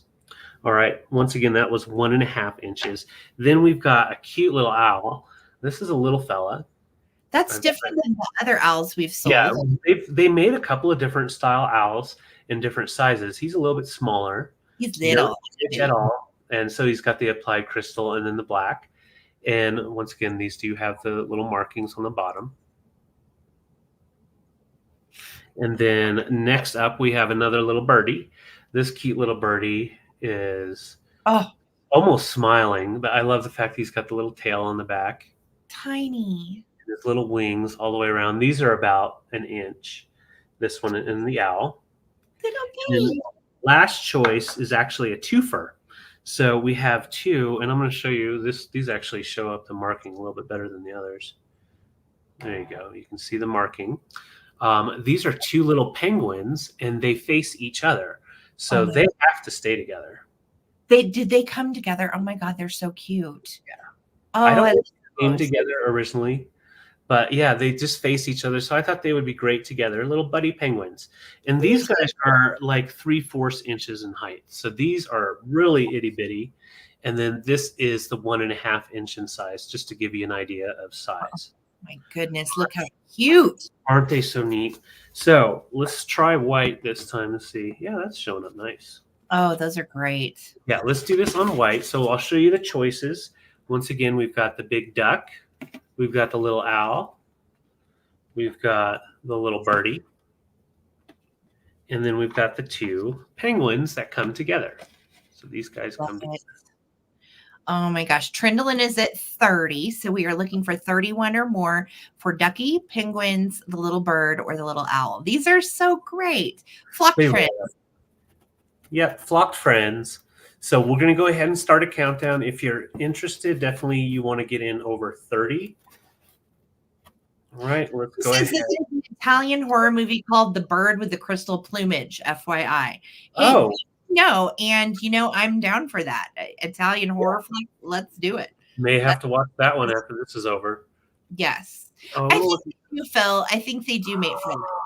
You know what? I didn't even notice until the light was on, but his little beak is not glass. It's applied metal. Yes. I sold that one last year, and the one I sold last year was bigger than that. This little guy is teensy tiny with his little applied metal beak. Oh my gosh. All right. So if anybody wants to get in, I believe we're at 30. We are go. With Trindlin. Yes. Yep. And remember the 2 penguins come together. So they're a twofer. All right. 15, 14, 13, 12, 11, 10, 9, 8, 7, 6, 5, 4, 3, 2, 1. Bidden. Chirp, chirp, chirp. Susan, I don't know what happened, but I'm glad everything all is well. Okay. Good. All good. Our flock is horrible. Birds of a feather are crystally flocking together. They're cute. And so Trindlin, let me know which one you are interested in. We'll go duck, owl, bird, or penguins. Duck, owl, bird, or penguins. And then behind Trindlin is going to be Karen Huck at 25 and Victoria at 24. Okay, Trindlin, I got you for the pair of penguins. Thank you so much. And so Karen Huck, let us know duck, owl, or bird. Duck, owl, or bird. Duck, owl, bird. And Victoria. And I think that was everybody. Yes. Thank you, guys. And Susan, you may be caught up in the lag. Yep. Thank you, Lisa. Yeah, Susan Lee, your 31 came in way after the bid in, sweetie. So you are probably caught up.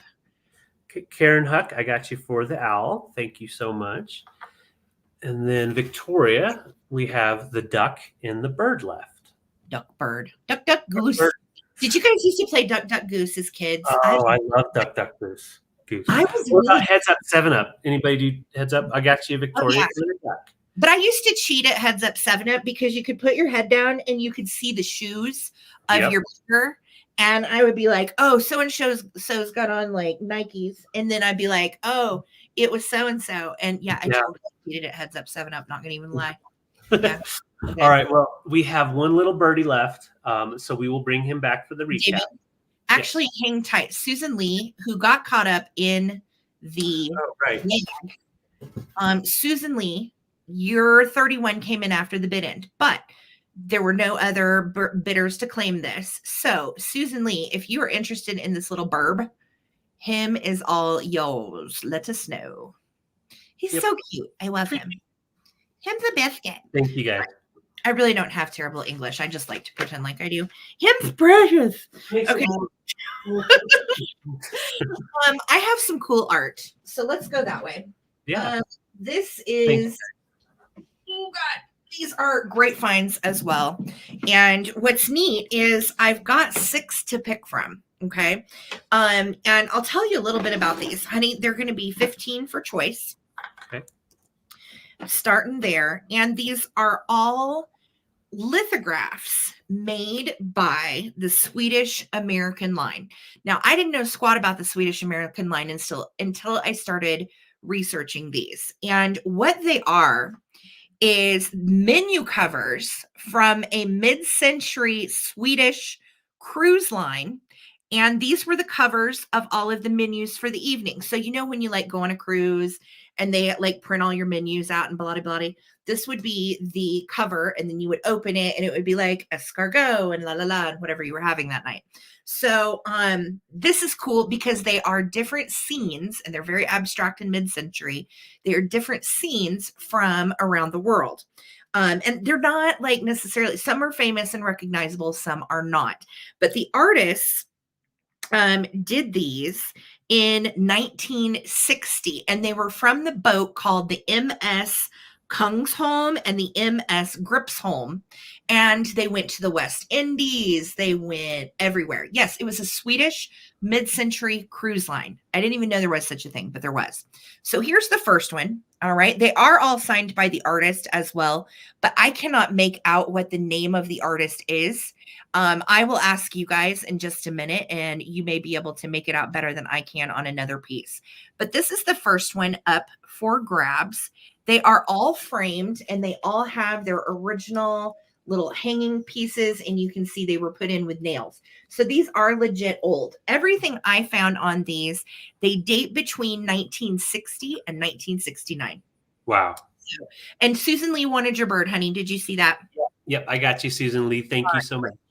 So here's the first one. All right. And it is just a very abstract, almost like a castle kind of medieval scene on orange. I love it. It kind of reminds me of a Rothko style with that that funky background that looks like roller art. All right. Then we have the next one, which I'm calling Medieval Moon. All right. And this one, I'm just going to start at the bottom to show you what it looks like. So can you imagine these were on a 1960s cruise line and somebody probably framed them as a reminder or a souvenir? Look at the moon up in there.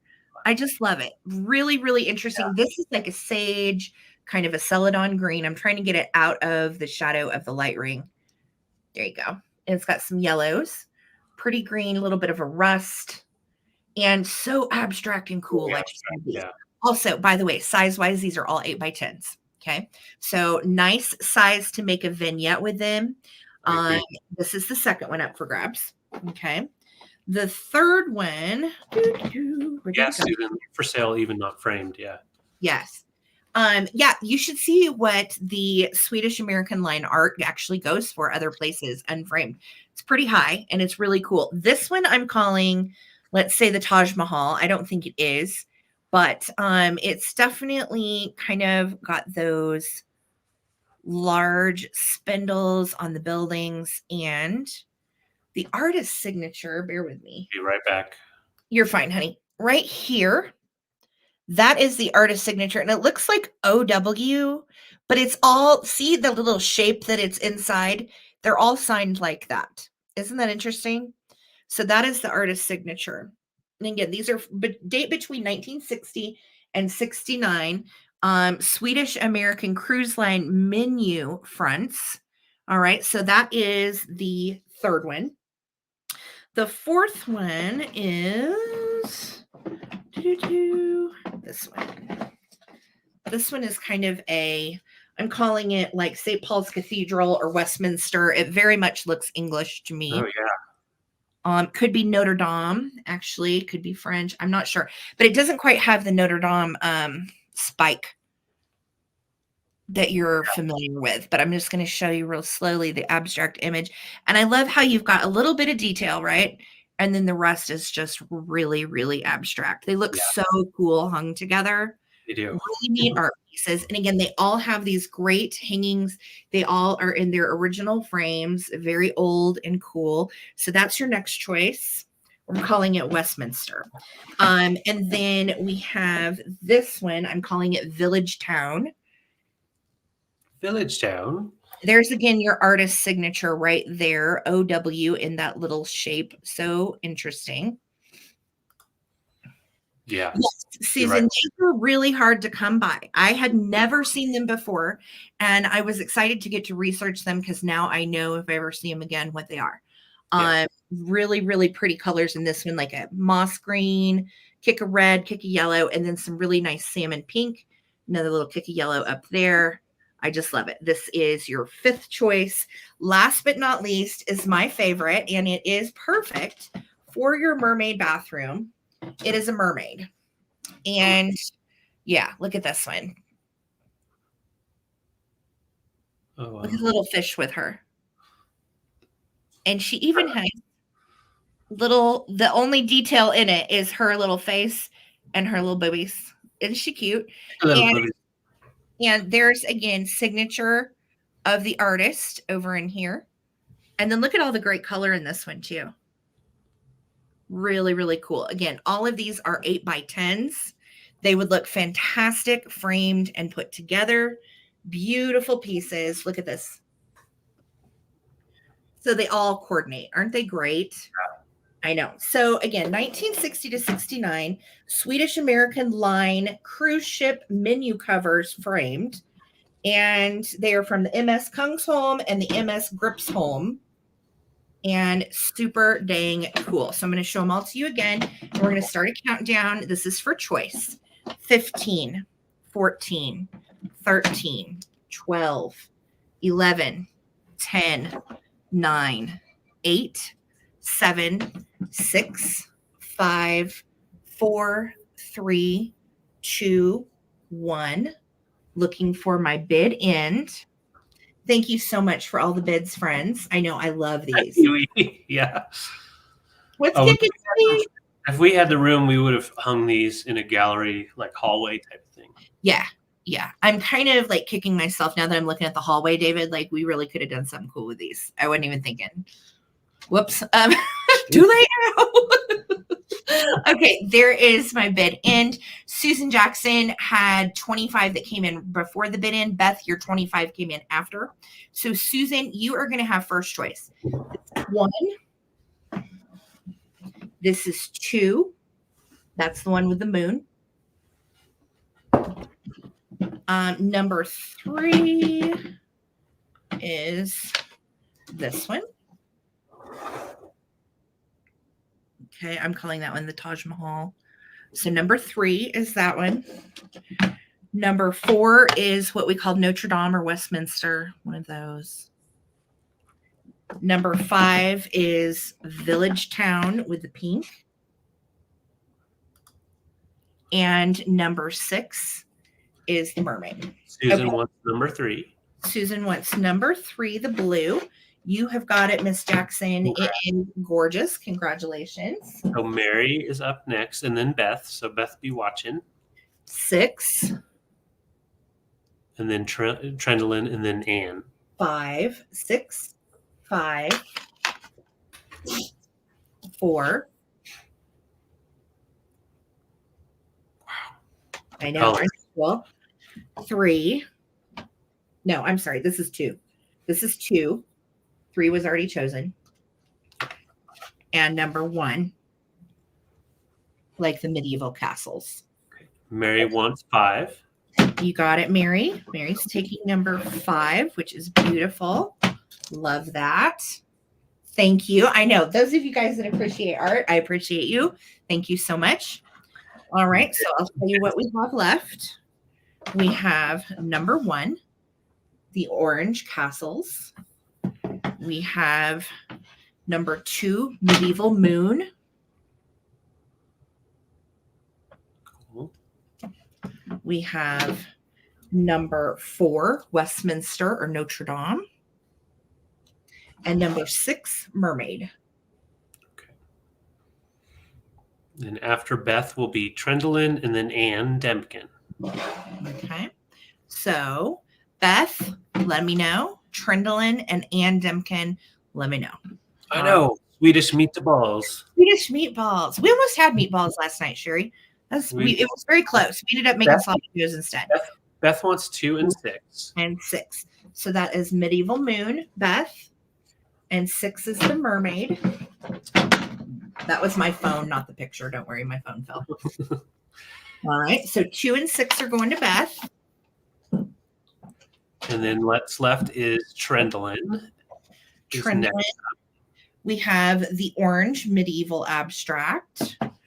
which is number 1, or we have number 4. Number 1 or number 4. This Perfect. is 1. This is 4. Okay. And Ann Dempkin, you may get a chance. Ann Dempkin, you might have a chance. Just let me know. All right. So Trindlin and then Ann. And I'll communicate with you ladies. Trindlin's passing. So Ann, let me know if you would like number 4 or if you would like number 1. And then after that would be Michelle Beckwith. All right. And then Michelle. And I believe that was 4 or number 1. And then Michelle also same question after Ann chooses 1 or 4.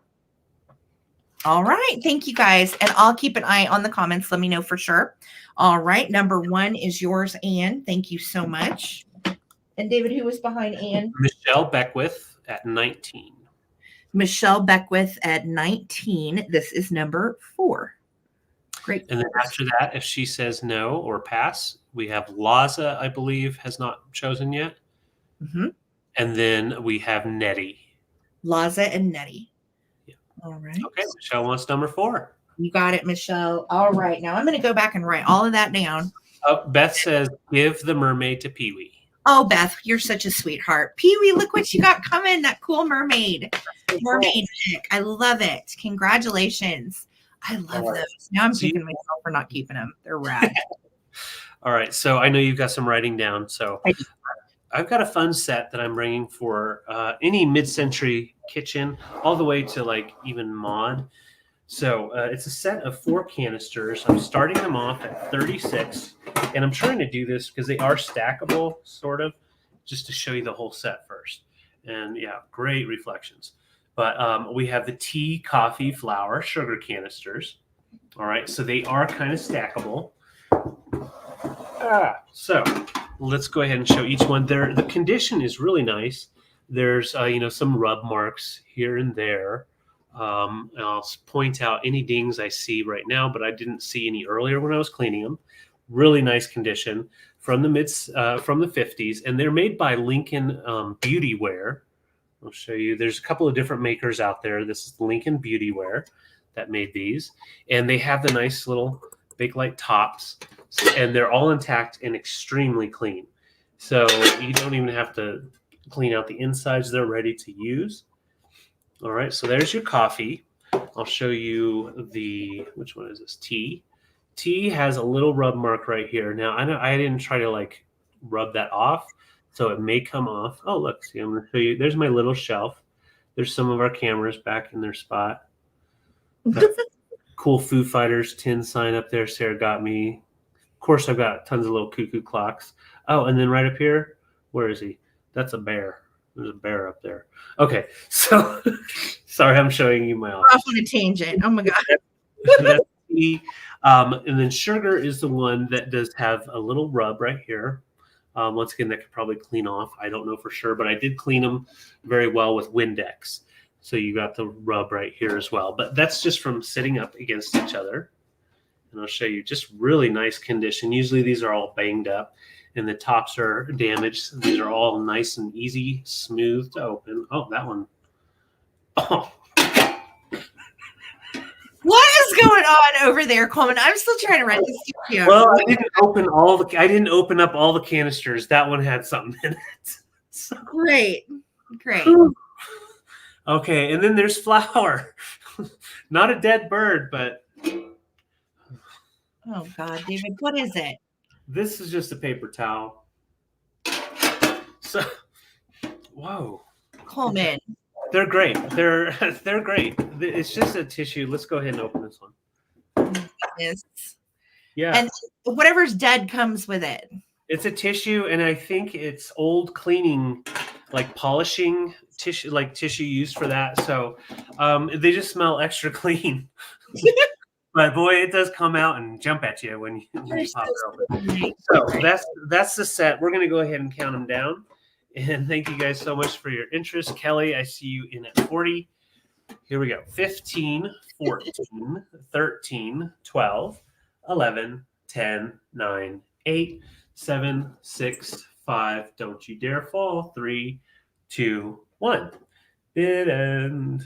It's a ghost. Yeah, he's the old tissue, Lisa. Like he's gonna have funky nose tomorrow. It just smells. It kind of smells like between like kerosene and regular gas. So it's pretty neat. So okay, Susan Lee, I see you're 45, and there's our bid end.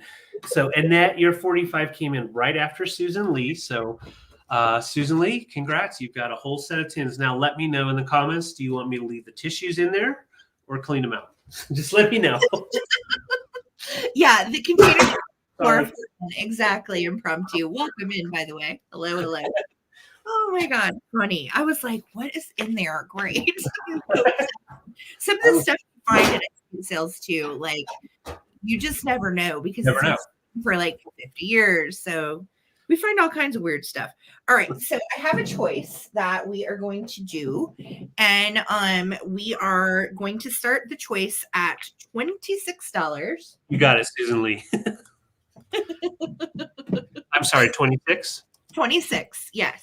So first up in my choice is a set of dandy and handy dandy, if you will. Oh, that's not going to stay up there. Grapes. And they are blue and purple. Why do you recognize these? Because these have been in my bookcase for probably 5 years. Again, I am just cleaning out some of my old stuff that is mine. I replaced it with some new stuff. And I love these. I had these displayed with a little purple swung glass vase that David sold the other night. And it looked super cute. And this is a nice small cluster. It's not a humongous cluster. I think there's, let's see, 1, 2, 3, 4, 5, 6, 7, 8, 9, 10, 11, 12, 13, 14. I think there's 14 of the lucite grapes. And of course, I'm sure most of you guys do know, if you've watched any of our shows at all, the lucite does glow under black light. So these do glow like crazy. Yeah. Are really pretty, really cool. You can see that yummy green glow that they take on. There you go. Whoo, she's glowing. Look at that. So cool. I like how compact they are. They are. They're really compact. They're really cute. And it's got the nice piece of driftwood. For those that might not know, these lucite grapes always came as a kit. So you would get the little wired lucite balls. You would get your piece of driftwood, and then you could squirrel around as many or as few balls into your lucite arrangement as you want. So anytime you find a set of lucite grapes, they are all hobbyist pieces. These were never manufactured. They were only made. Now, some of the lamps were manufactured, but these were only made as kits. So really cool, right? Fun little bit of history. Very, very popular in the early 60s, which is what they date to. So that is choice number 1 for 26, the lucite grapes. Choice number 2 is a beautiful little Blinko piece. And I've been saving this for a while because it's a heart, and I wanted to save it for around Valentine's Day. We're exactly 1 month from Valentine's Day today. Yeah. And we have our original Blinko handmade. And this is actually a little bud vase. So you can see the opening there. It's right at 6 inches tall. And you know what I think would look so cool if you put colored water in here and just did like a little food coloring pink heart for Valentine's Day. You don't even have to put anything in it. It's just so cute. And of course, you know I'm a sucker for Blinko. It's in lovely shape. No issues whatsoever. Really, really pretty, clear piece of Blinko glass. And it is that iconic little heart. So what a nice gift also to give to someone for Valentine's Day, if you like that kind of thing. If you're a Valentine's Day gift giver. Really pretty. And, you know, we love that original sticker, right? So that is going to be the choices between the Blinko glass heart vase or the fantastic little lucite grapes. Yes, they are all hobbyist pieces. Isn't that wild? I know. It makes me think about all of them too, because when I first started selling them, I didn't know that. And I think all the ones I've sold over the years, and I'm like, man, people actually put these together. Like that's really cool. So Victoria, I see you in at 27. I see Robin's bid at 26. Thank you guys so much for your bids and for hanging out with us tonight, having a blast. I'm going to start a countdown, guys. Susan Lee is in at 28. And here we go. 15, 14, 13, 12, 11, 10, 9, 8, 7, 6, 5, 4, 3, 2, 1. looking for a bid end. Peaches was only out there for about a minute and a half, and she almost froze up. Bless her heart. It's so nasty out there. Did she do okay? Yeah. Are her paws okay? Yeah, she's fine. Okay. All right. Did Scooty go out? No, everybody else is still asleep. I worry about his paws. Okay, good. Victoria, you took the bid at 31. Congratulations. Thank you so much. Let me know if you would like the Blinko heart or if you would like the blue and purple, I almost called them gloves, grapes. If you would like the blue and purple grapes, they are not scratched up or anything either. They're really nice shape. All right. So Victoria is first choice. And then Miss Robin is going to have second choice. If Robin chooses to pass, Susan Lee, it will go to you. All right. So Victoria is taking the Blinko heart. You've got it, sweetie. Thank you so much. And Robin Cormier, would you like the groovy blue and purple grapes? Let me know. Yes, we do have sweaters. Yep, we have sweaters for them all. Peaches won't wear a sweater though because she's just really weird like that. Like she freaks out if we put clothes on her. So I try to never put a sweater on Peaches just because she hates it. All right, Robin's going to take the grapes. Ooh, 3 degrees. Grody, David. Ew. -7. Yeah. Ugh, feels like -7. So that's what we've got going on in Colorado. Ugh. Yeah. What's it like in your neck of the woods? I just pulled it out. All right. So thank you, Robin. And thank you so much, Victoria. Pook, we are back to you. All righty. So I have a piece of Mara pottery that I've never found out in the wild and am super excited to bring. We have the teapot with the top still in complete, perfect condition, no chips or damage. Mara pottery is made in Mexico. Very, very high-end pottery, very well known, and very sought after. Now, this face is, the faces are kind of like a modernist style, Picasso style. And she made all of the mugs as well. So she made the mugs in this size right here with that same face design that goes around. So if you have those, it would be amazing to have with this piece. It is a nice blue tone, all the earth tones going on. And on these pieces, they do the line work as well. So, oh, hey, how you doing? It's good to see y'all. 54. Nice. Yes, it is a beautiful piece and hard to come by this design. You can find some of the others like the cactus and stuff like that here and there on eBay. This is just a really beautiful sculptural piece. And if you have beautiful mid-mod glassware and that kind of stuff, it would really pair nicely with that, especially with those neat earth tones. Yeah. And I just love the design. Each face is a little bit different. Look at the different eyes. I love how they purposely did the eyebrows differently, the eye shapes differently, the face shapes. Like this is such a cool piece. And I'll be honest, this was one of those when we found it, I was like, David, we need to keep this and put it in the right. David's like, no, I'm selling this. And I was like, okay.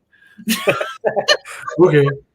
But okay. Yeah, it's a beaut and it has a nice little round top. And it does have the little groove to keep it from popping off when you want to do tea. Of course, you always want to hold on to the top when you're doing it. But it is a usable piece if you wanted to, but I would definitely just display it. Mara pottery is getting more and more collectible. Yes. And she still makes her pottery. So eventually this piece will definitely be worth more, even more. And I'm starting it at a very reasonable price for this piece. Yes.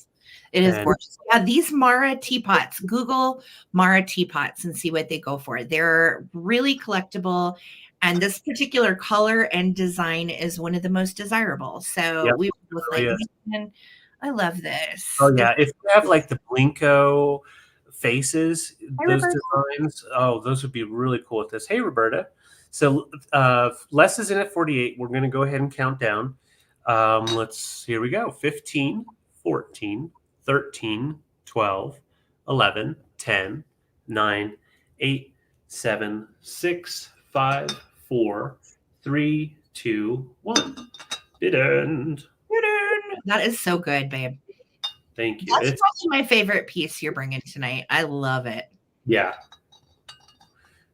My favorite piece is coming in a minute. In a minute. But I love it. Got that other big, interesting lot of stuff you've got too. That's pretty cool. Okay, right. Jenny and your 48 sweetheart came in right after the bid in. Thank you for your bid, though.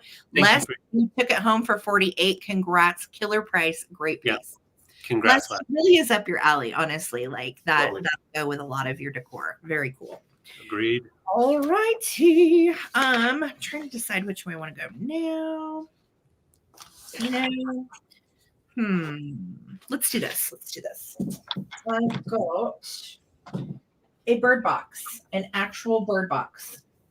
And I know that's weird, but seriously, I have a bird box. I'm starting the choice. These are two different items I'm doing choice on. They don't really necessarily go with each other, but I just think they're both unique and cool. So this first one. What's the price on the choice? Starting the choice at 18, David. 18 for choice. So this first one is a piece of hand-done, one-of-a-kind pottery. And it is really, really cool. It is a figural, almost native-looking bird. I really am not sure. I tried to find this, and there is not another one out there. This is it. So it is a hand-done piece, and it's a trinket box or a stash box, whatever you want to do with it. You can put your jewelry in it. You could put potpourri in it. Put candles, anything you need a little place to stash something. And look at the shape. Isn't it just really cool? It is not signed on the back or anything. That's sticker residue from where I got it.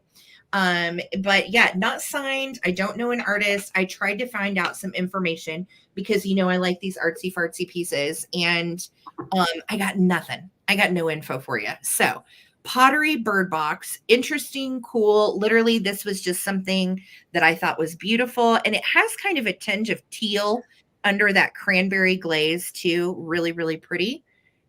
The design, super funky. I don't know. That looks like a stick of dynamite.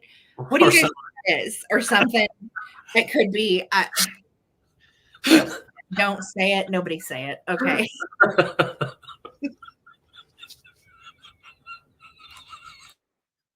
David had to go for a moment. So, okay, bird box. Anyway, very cool, hand-done pottery, one of a kind. This is not a manufactured piece. It is a nice little artisan, folksy pottery piece. So that's all we got. Okay. Yeah, I know, Les. I almost said it too. All right. Second choice is a really cool, yes, Dusty.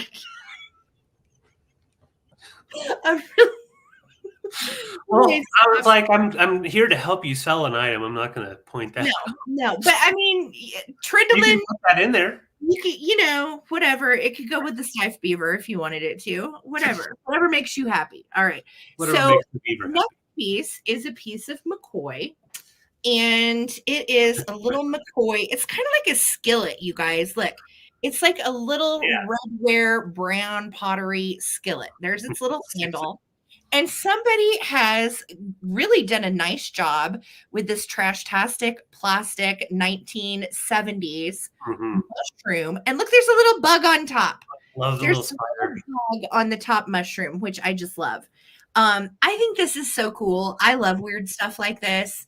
And it looks really great displayed. I've actually had it downstairs, and I was like, where can we put that? You know how you do when you come home with the new vintage. Where can we put this? Where can we put that? I don't have any place for it, but I love it. I think it's so cool. So that is going to be your second choice. So it is going to be between the really interesting pottery bird box with the interesting imagery that we don't know for sure what it is. We have our guesses, but we will keep those to ourselves. Oh, it's so gross. I don't know. I think it's just a cool piece. I loved it. So I am going to start a countdown. Thank you guys so much for your bids. You could put your doobies in there. I mean, no, but it is a doobie. If you pull it up closer, it looks like a cigarette or a doobie, like with smoke coming out of the end. But it is a stash box. Well, okay, where I bought it. Box, then. I shit you not. I mean, I kid you not. Sorry. I kid you not. All right, I'm going to show you the tag that's on it. Stash box. Yeah. Stash box. Well, it's coming from Colorado. That would make sense. It really is. It's a cigarette. Oh my God. Well, I thought it was something else. So Daniel's the first one to say it. Daniel, of course, just blurts it out. That's what we thought, Daniel. We weren't sure. The top is a drink holder. It has a glass on it. Doesn't it? You know, I don't know. It could be. I mean, it certainly could be. I don't know. I love it though. All right. Well, anyway, now we know. I'm so glad we figured it out collectively as a group because I thought it was what Daniel said. Okay, here we go. 15. I'm counting. Tampon. Get your smoking tampons. David, no. I'm not saying it the normal way. You're off the damn rules. Okay, 15. You're fired. 14, 13, 12. I don't think so, Pee-wee. 11, 10, 9, 8, 7, 6, 5, 4, 3, 2, 1. Mushrooms with a bug on it, bit end. I know we're right. Could be. I don't know, Pee-wee. You never know. You just never know. I have sold all kinds of stuff that I ended up figuring out what it was literally as I sold it. So right. Well, like those paintbrushes, remember I sold to Les? After when I was packaging them up, I realized it pulls up and you can see all the brushes. I was like, oh, that's great. That would have been great. You're like, that would have been cool on the show. It's all good. Okay, Susan Lee, congratulations. You have the winning bid. Karen Chase, your 25, honey, came in right after the bid in. So Susan Lee, do you want Bird Box with the burning Stokey on it? Or would you like the McCoy piece with the mushies? Just let me know. Bird Box. Lay the bird on your table face side down. It's a coaster and an ashtray. Maybe. Yeah. Maybe. I mean, that's cool though. But Susan Lee wants the box, so she's going to figure that out. One with Bird Box. Word up, Susan. It's cool. I'm glad someone else liked it. I thought it was awesome. Evelyn called it an abstract bong. Could be. Smith could be. All right. So Miss Karen Chase and Vintage wanted the shrooms. I thought you did, sweetie. So I'm glad you got those, Karen. Thank you so much, guys. Yeah. Thank you. Okay, so we're going to bring it back to Clean Town with the Boy Scouts. All right. So this box is full. It's basically a time capsule from the 50s. Anybody out there that was a Boy Scout? I was not. But this is full of very cool memorabilia. So first off, I'm going to show you just inside the box. It's all coming in. We have the ephemera, and then we do also have the Boy Scout sashes and all that kind of stuff. So this is Jerry Lemons. So it belonged to Jerry Lemons in Jonesboro, Indiana. And all of the cards are between October 1950 and October, or somewhere in 1955, I believe. Yes. Make sure. So they're right in there. I'm not going to go through all the cards, but I'm going to just fan them out. And we'll show both sides. So, because I think, this side's actually the better side. So these are all the cards that came with like the badges saying what you got it for, and they're all signed and all of that. But I'm going to show you the ephemera part of it, and we'll get them all out a little bit more. So those are all the ephemera pieces. There's probably I'd say about 20 to 24. And then it comes with the information for new members, order of the arrow. And that's the little pocket book that you would use, personal record. And I didn't even look to see if this is written in. I don't think it is. No, there's no writing in it at all. So it's clean from 1950s on the inside. Next up, and there's no smell to these as well, just so you know. And then we've got the Order of the Arrowhead handbook. That's the whole handbook for the Boy Scout. And no writing in this one. I'm looking for the date, 1950. There it is. So 1950 Boy Scouts. And these books, these are really cool. But what was really cool is coming in a second. It has like the pins and different things in there. So for Boy Scout memorabilia, a very nice set. That is the ephemera. It also comes with the bandana. It's nice and folded up. That's how we found it. And so we'll show you the insignia is kind of folded right in half. So I'm just going to kind of keep it together. But that's the bandana. And then we also have the arrow sash. This arrow sash alone on eBay goes for around $30. And it's in nice condition, no stains or anything. And it has the snap on both ends to snap closed. So there's the arrow sash. And last but not least, now this group, it was the Something of the arrow. Yeah, it's the arrow. Order of the Arrow. It's just the Order of arrow. the Arrow. That was it. This is the most important part, is the actual sash. So this is the full sash. I'll come back here to show you the whole thing. It's all still complete and has all of the patches and things that they did. So we've got the Jonesboro, Indiana, #1, Den 3, and then all of the different little patches, Cub Scout, Boy Scout, all the way up. And now these go for anywhere from 100 to 100, 250, depending on what is on these. You can't just find this and go buy something like this. This is from the 50s, and all of the patches are the original 1950s patches and pins on here. Once again, if you look if you look online on eBay, they're listed anywhere from 125 to 250. Wow. And we have about 24 patches on there. And then we have one patch that didn't get sewn on, but that was in the box. So that's coming with it. He was a very busy boy. He did all of the fun little things. And so the sash goes on. He was nice. David's our Boy Scout. You're going to model it. No, David's going to kill it if I try to put it on. It's a little small for me. It's more for a little Boy Scout.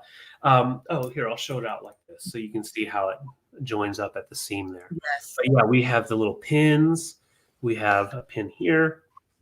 I don't even know what that one says. That one has walked Lincoln's Trail. So this Scout has walked Lincoln's Trail. So each thing has something attached to it, which I think is just amazing. I get the tampon badge? Sure.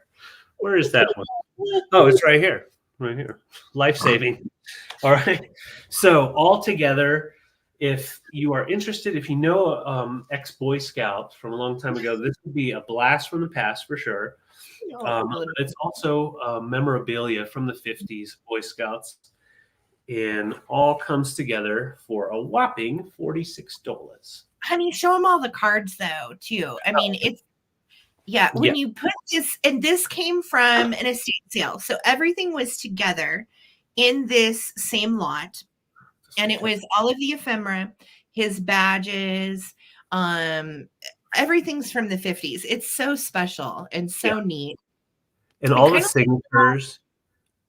Signatures. It's like a little time capsule. That one's $49 and $50. Yeah, $49 and $50. This one's $74. And they're all to Jerry Lemon. So they were all of his. So you've got a whole collection. Is he related to Lemmy Lemon, or do we know? What? Oh, no, Lemmy. No, not. I wish. But he did the cooking. So he had the cooking badge. So that's really cool. Order of the Arrow. And I think that's just like a member card. Hold on. Hold that back up. The back of it. It says, I will think deeply about and do my best to follow the obligation of the order, which I did promise in the presence of Alouette Sycama. Wow. Serious. But he never signed it. Jerry didn't sign it. He didn't, but duty was acknowledged. Yeah, there's just so many of them. I'm just showing you. Second class Scout. So he got his promotion Scout badge, and they all have different things on the back. You have advanced another rank in Scouting. Woohoo! So I'll just show you Order of the Arrow, different rank. That's the different promotions. Here's when he was first class. Oh, a first class Scout. First class. Yeah. Well, he really up in the Scout ranks, I'm guessing. Yeah. Ford Liberty Team. So. Certificate of registration. So and cool. On the back as well. I love how they're all with typewriter. They took this very seriously. Yeah, and there's just so many of them, and they all correspond, with the patches and different things that he accomplished. So, great Boy Scout lot. Yeah, he was an overachiever. I agree. I tell you what. And it's kind of sad that nobody wanted to keep Uncle Jerry's stuff, because I think his sash alone, like I said, that is a honey of a deal all of it coming together for $46. Yeah. Very Right. cool. I love the from the 50s too. It reminds me of Moonrise Kingdom. I love that book. Or Oh that my movie. gosh, yeah, totally. So yeah, Cub Scouts, all the little different extra patches.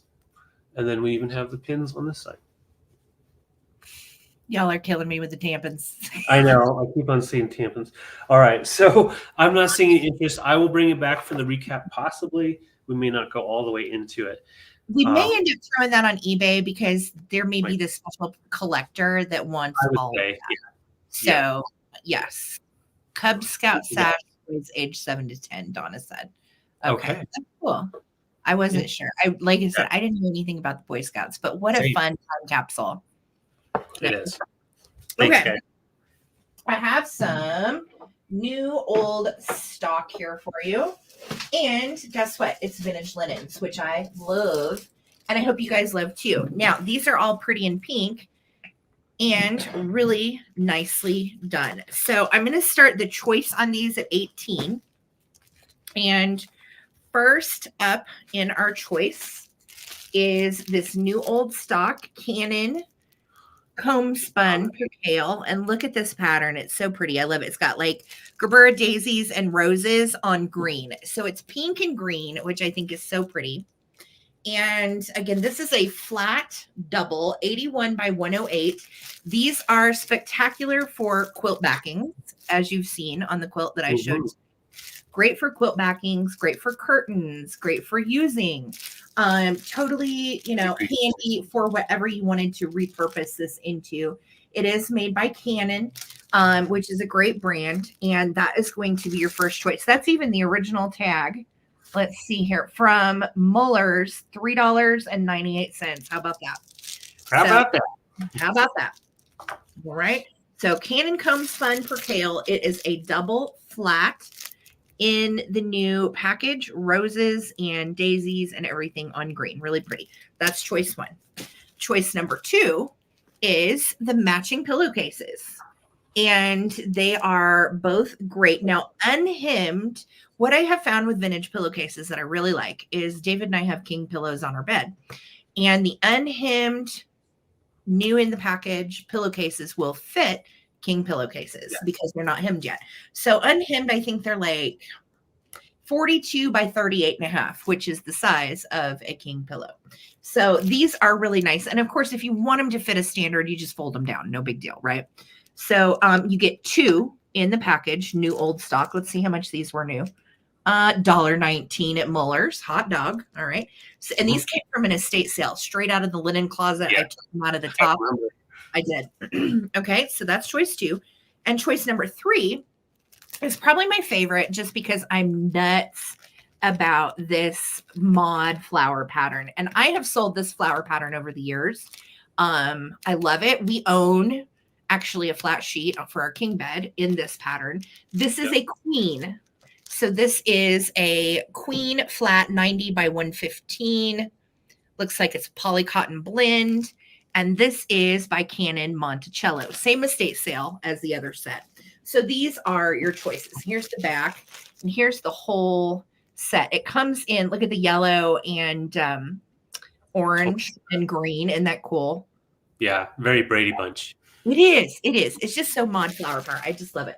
So that is going to be choice number three. All right. So you have the pillowcases, you've got the queen, or you have the double flat. Again, great to craft with, wonderful for curtains, whatever you want to do with these. But I love new old stock, wonderful for use. And I swear to you, these vintage linens are softer than anything that they make now. Pull a Von Trapp and turn them into clothes. I hate microfiber sheets. I always screw up on Amazon. I'll order new sheets and they come and they're damn microfiber and I have to send them back. They make me sweat. I don't like those. Okay. Enough of that. Here we go. We are counting down. 15, 14, 13, 12, 11, 10, 9, 8, 7, 6, 5, 4, 3, 2, 1. Looking for a bid in on my linens. Surprise, surprise, surprise. No more. It's going to be in your head all night tonight now, David. Yeah. Okay, there's one bid in from Lisa. Thanks so much, girly. All right, Trindlin for 30. Do you want, we'll call this queen. We'll call this pillowcases.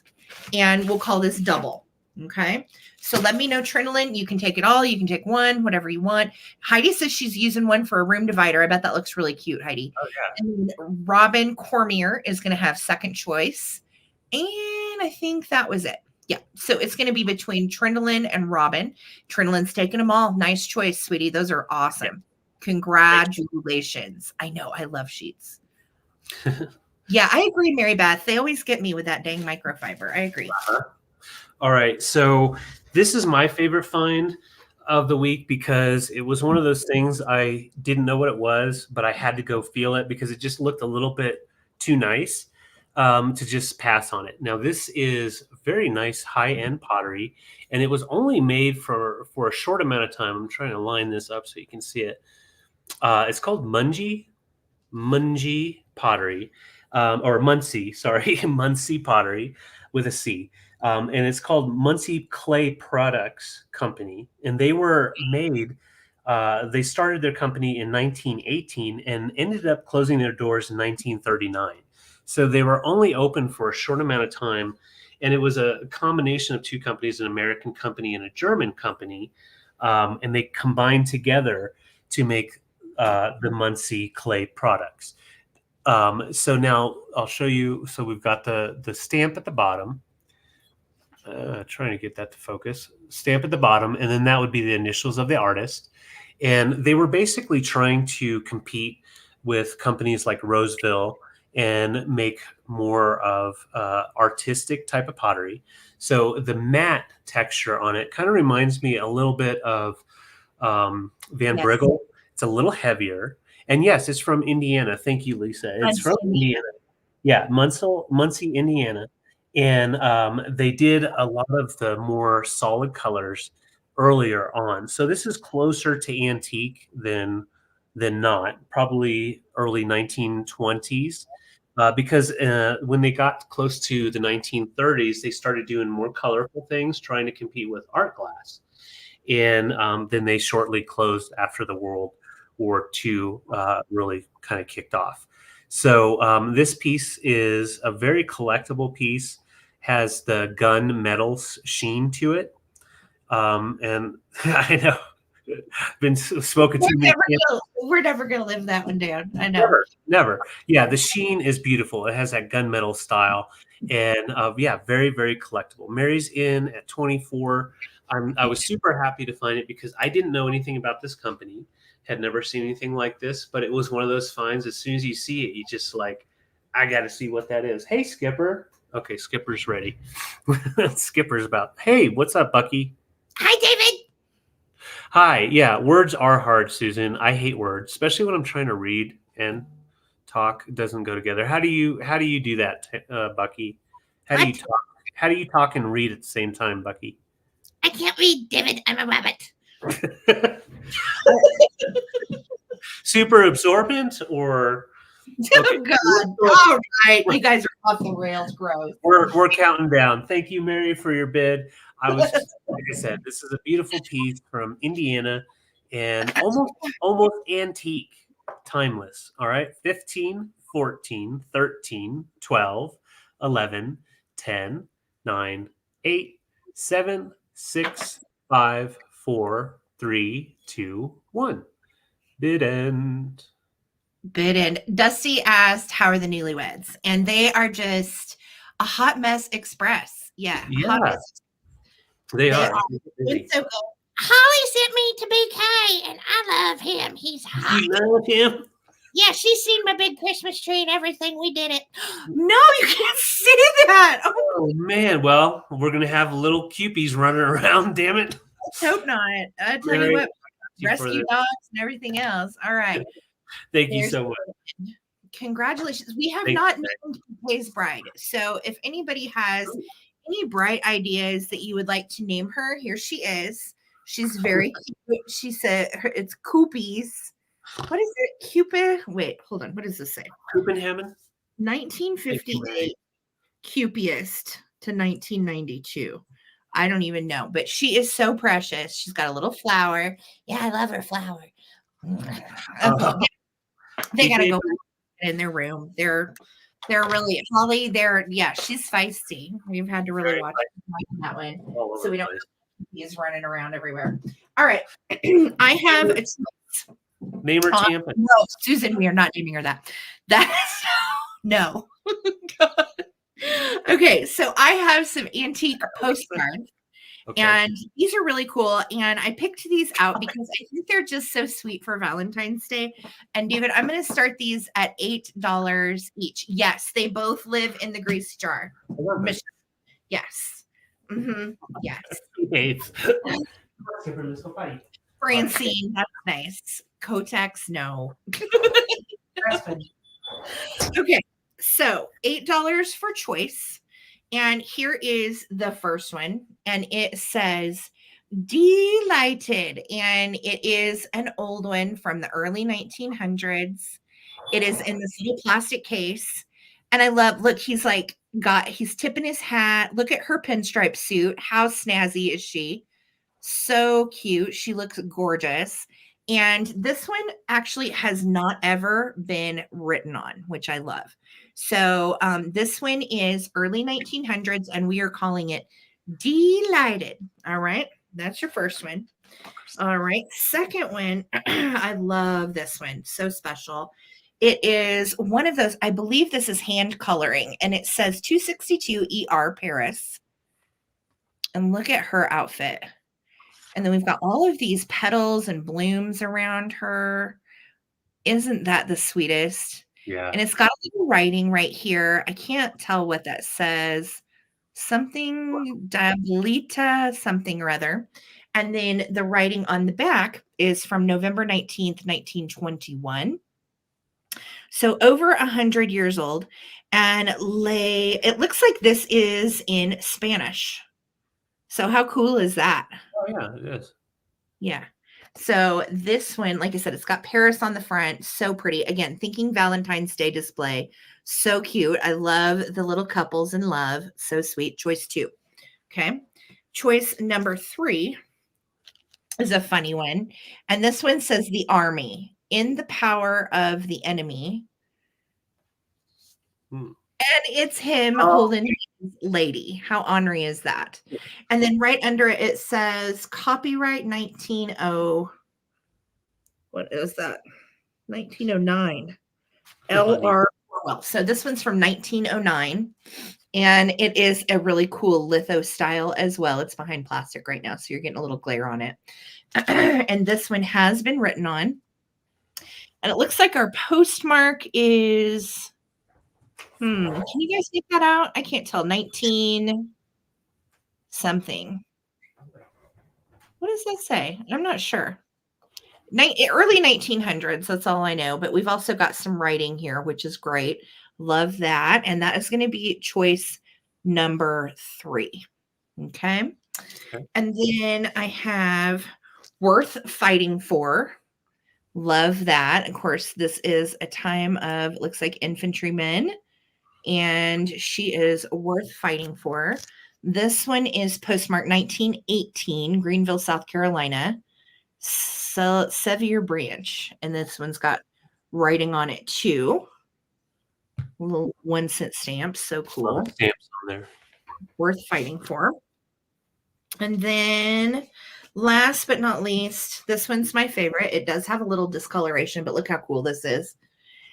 It's this couple sitting in the moon, and it says, how'd you like to be the man in the moon? Huh. Oh, that's cool. Isn't I love how they made those backgrounds too. I know. Those backgrounds are so fantastic. And I think this one is dated, let's see, 1907 on that one. Wow. Yep, 1907. So again, over 100 years old on these. Really, really cool. I know a lot of you guys are ephemera collectors, and I am keeping this in its original plastic for you. They are nice, stiff plastic pieces.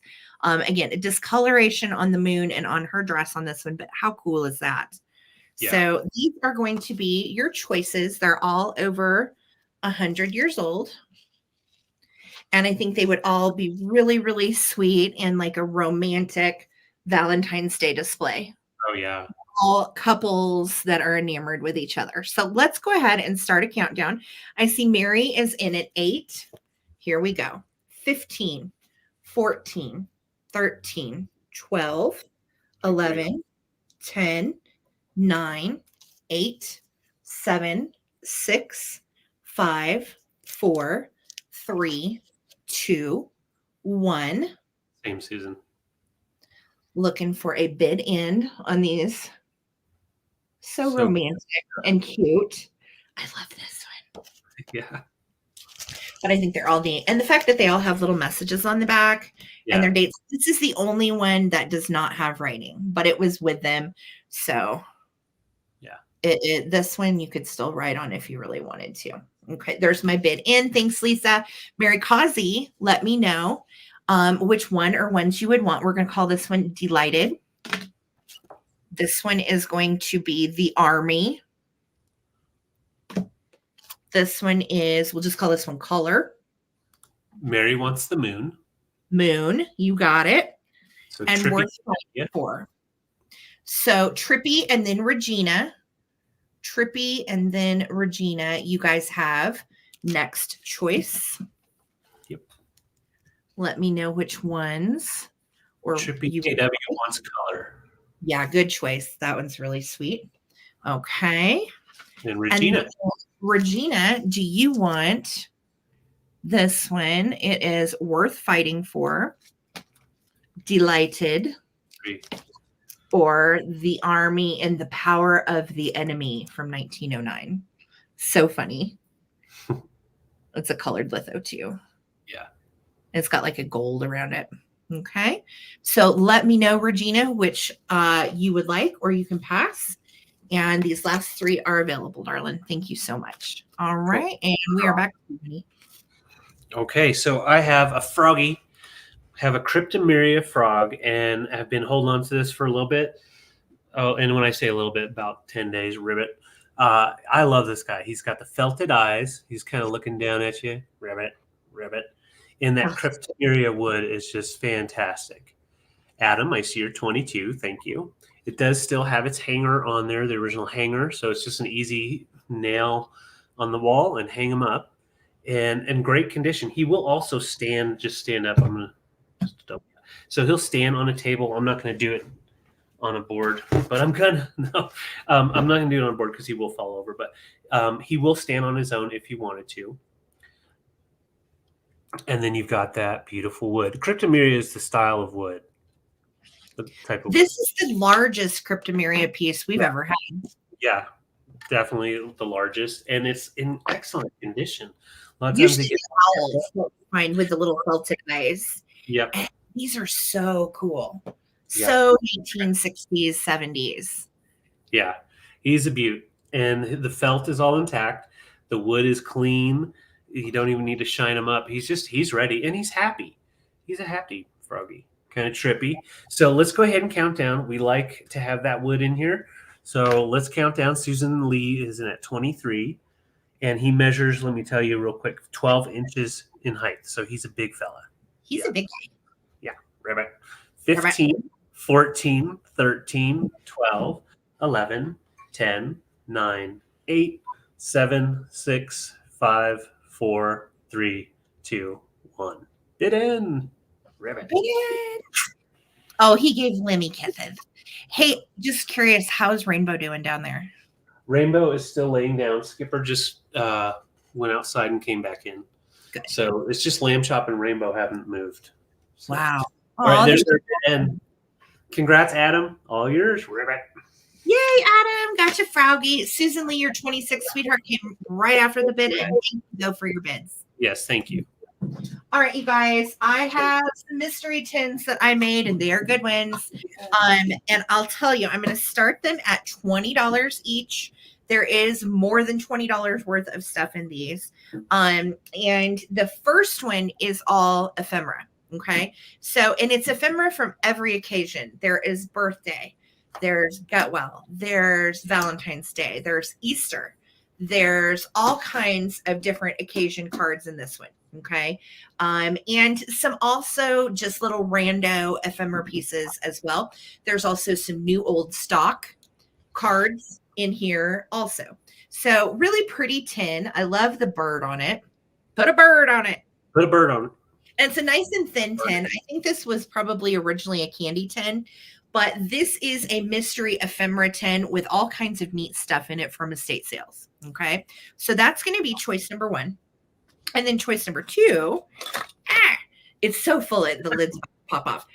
This is a German, Western Germany, of course. So pre Berlin Wall coming down. And I would say this tin is probably 60s or 70s, but I love the colors on it. It's really groovy. It's got some paisley and some aqua, got some pink and some green kicks in there. And then there is the top. It is a nice little lidded tin, and it is chock full of goodies from me to you. And this has all smalls. And that's all I'm going to tell you. That's just the hint. Everything in here is smalls. Good night, Heidi. Get some rest. Really pretty little tin to boot. And you're going to love everything inside. It is custom put together by me. And yeah, there's some fun goodies I'm not going to give away, but there's some fun vintage goodies in here. And this one is all ephemera. This one is all smalls. Okay. So I'm going to start a countdown on these mystery tins. And I hope you love them as much as me. I have fun putting these together. And yeah, it's fun to get a little vintage surprise now and then, right? So I'm going to start a countdown. This is the ephemera 10. This is the littles. Okay. So here's 15. No. 15, 14, 13, 12, 11, 10, 9, 8, 7, 6. That's so cool, Laura. 5, 4, 3, 2, 1. Looking for the bid in on the mystery tin of smalls or ephemera. Totally up to you. They are both full. And this one is marked on the bottom. Germany. Okay. Awesome. Yes. Laza is at 26. Thank you so much. And there's my bid in from Lisa. So Laza, do you want ephemera or the other? Just say ephemera or other. And then Victoria. Victoria at 24. All right. And then Susan Lee, if somebody passes, I will honor your bid too. Oh, you were at 23 and Regina. Okay. So Victoria at 24 and Laza at 26. Congratulations. Okay. So Laza's going to take the other. And then would anybody like the ephemera? Let me know, Victoria. And if Victoria wants to pass, that is okay. It will go to Susan Lee. And then Regina. Yes. All right. So I will hear from you guys. And David, I'm throwing it back to you. Okay. Right. Victoria passed. No worries at all. And Susan Lee, were you interested in the mystery ephemera 10? And if Susan Lee passes, then we're going to Regina Rainey. Okay. Thank you, guys. Thanks, guys. All right. So I have a couple of wall hangings that I'm bringing. And I'm going to pull in real close so you can see it in a second here. But this is a beautiful. Regina's in. You got it. Thank you. The poem is called Test of the Heart, and I could not find who wrote this. But the litho is by John Drescher. Down here, down right there. I think it'll pull in. All right. So it's a nice framed litho. And it said, well, I'll let you read it. Test of the Heart. 'Tis easy enough to be pleasant when life flows on like a song, but the one worthwhile is the one who will smile when everything goes dead wrong. For the test of the heart is trouble, and it always comes with the years, and the smile that is worth the praise of the earth is the smile that comes through tears. That is so sweet. I loved this estate sale. This is that same estate sale that had all of the framed lithos. She was a dealer. Yes. And this one I handpicked out because I loved what it said. Yeah, it's beautiful, really nice. And then you've got the backing all intact. And this nice old frame, you've got the dual tone, the gold, and then the blue. So that is your first art piece. And it measures This one measures 9 by 7. It's a nice, easy hang. And I absolutely love the scene up at the top. Just a nice, beautiful scene. Yeah, that's really cool. All right. Second up, total different way we're going here, but it was also in the same house. Mr. Ham Goes to Town. Mr. Ham. I just absolutely love Mr. Ham. And when I was looking him up, this is actually from 1939, and it's a recipe booklet on what you can do with ham, basically. That's so great. So when you feel in here, you can kind of tell that it's a bubble. I didn't rip this off, so I don't know if the receipt or the recipe book is all together. I'm guessing it is because it feels like it's all there. Yeah, it feels thick. So from 1939.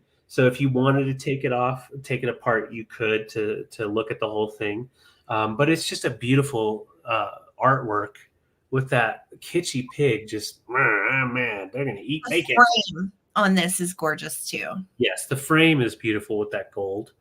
You've got that texture going all the way along. It's really Art Deco looking. Yeah. So those are the frame pieces, and that measures almost 9 by 7 as well. So you can kind of see them together. Those are great. Yeah, so you can either get nice and romantic, or you can talk about your ham. But Was the first one dated, David? Do you have a date on the first one? I could not find a date. So there's no date written or typed in down here. But when you look at it, like you can tell it's definitely early 1900s probably. That's what I was going to say. The other ones from that house went from like 1919 to like 1940, somewhere in that era. So that would be my guess too. Yeah. Yeah, I agree. So yeah, and if you wanted to, like I said, you could bust the paper off of this and get the little receipt book out. But I think just keep him in there, because the longer he stays in there, the more valuable he's going to be as well. Because he's probably been framed for years, which means all the pages in there are going to be in nice condition. Victoria's in at 20. We're going to go ahead and count down. Yeah, Adam, it totally does remind me of W.C. Fields too. Totally. It does. Oh my gosh, it's a W.C. Fields pig. Yeah. Totally. All right, let's go ahead and count down. Victoria's in at 20. This is for choice. 15, 14, 13, 12, 11, 10, 9, 8, 7, 6, 5, 4, 3, 2, 1. Okay, so Shannon Monetese, thank you, Shannon. She said Test of the Heart is by Ella Wheeler Cox, and her poems were in the 1910s. That makes sense, because that would be about the era. And this deal had like everything from like 1889 on. So literally like every era in that house. Yep. All right, Annette, you came in with 25. Let me know if you want Mr. Piggy or if you want Test of the Heart. Or you can always do both. And then Victoria. I love what Test of the Heart says. It's sweet. Yeah, it's beautiful. And thank you so much, Shannon. I couldn't find it. I didn't have a lot of time, so I didn't keep searching. Thanks, Shannon. Yeah, I love it when people have info that we don't. So thank you. Yes. Annette at 25 and Victoria at 20 are going to be your choices. Okay. And I'll just watch the comments. Okay, so Annette, I got you for Mr. Ham. And then Victoria, let me know if you want the Test of the Heart. Test of the Heart. Test of the Heart. Test of the Heart. And I'll just watch the comments. Thank you, guys. Awesome. All right. Well, thank you, Victoria. Also, and there, two of them are similar. One of them is totally different, but it's all choice together. Okay. Choice is starting at $14 a piece. All right. And first up in the choice is this very, very old antique double framed pictures. This one is Little Cupid. And this typically dates, the other ones I have are 1894, I believe. So these would be like late 1800s, and we have Mary with Child on one side, and then we have Little Cupid with his arrows on the other. And again, I was thinking Valentine's Day. What a sweet vignette. This is a very old metal frame. They are welded together like this. I thought to myself, well, does this fold? What does this do? This is how it came. Let me show you the back. There are little threads literally to hang from the back. That is how I found it. Very, very sweet. And that is going to be your first choice. Little Cupid and then Mary with Baby on the double frame. Okay. Oh, and size. Let me tell you size. This double is 4.5 inches tall. And with both of them wide, it's right at 7 inches. Okay. So 4.5 tall, 7 inches wide on that one. That's your first choice. Second choice, they are separate, but they're going to come together. Okay. And these have the little chains on the antique frames, and they are different in size. And again, I'm thinking, how sweet are these for Valentine's Day? Yeah. I grew up with these. I think we had them either in the hallway or the bathroom upstairs. It was the hallway. Was it the hallway that we had these? I couldn't remember. It's been a long time. But I love this one. And this one is actually marked. Hi, Rainbow. I'll be right back. 5. Yep. Hi, Rainbow. Oh my God, I can't wait to get my hands on that dog. Go and pet that dog. All right. So this cutie is holding the arrows. Look at the little colored tinted rosy cheeks. How precious is that? This one is smaller. This is the bigger oval. And I think this one is also signed 1897 on this one by, oh Lord, I can't see. I don't know. I'm sorry. It's right there. Can you read that? I can't make that out either. It's so dark. It's like black on black. So you really have a hard time making it out. I can barely see it. But size-wise on these, let me tell you, from the top of the chain to the bottom, 6.5 on the bigger one and 5 on the little one. And then size on the frames, 3.5 by 2.5 and 4.5 by 3.5. Okay. So that is choice number 2. Those two are going to come together. All right. Choice number 3, totally different, but I wanted to throw it in. This is an original art piece that I found this last week, and I absolutely adore it. Daisies. I don't know why daisies always just make me happy. They make me smile.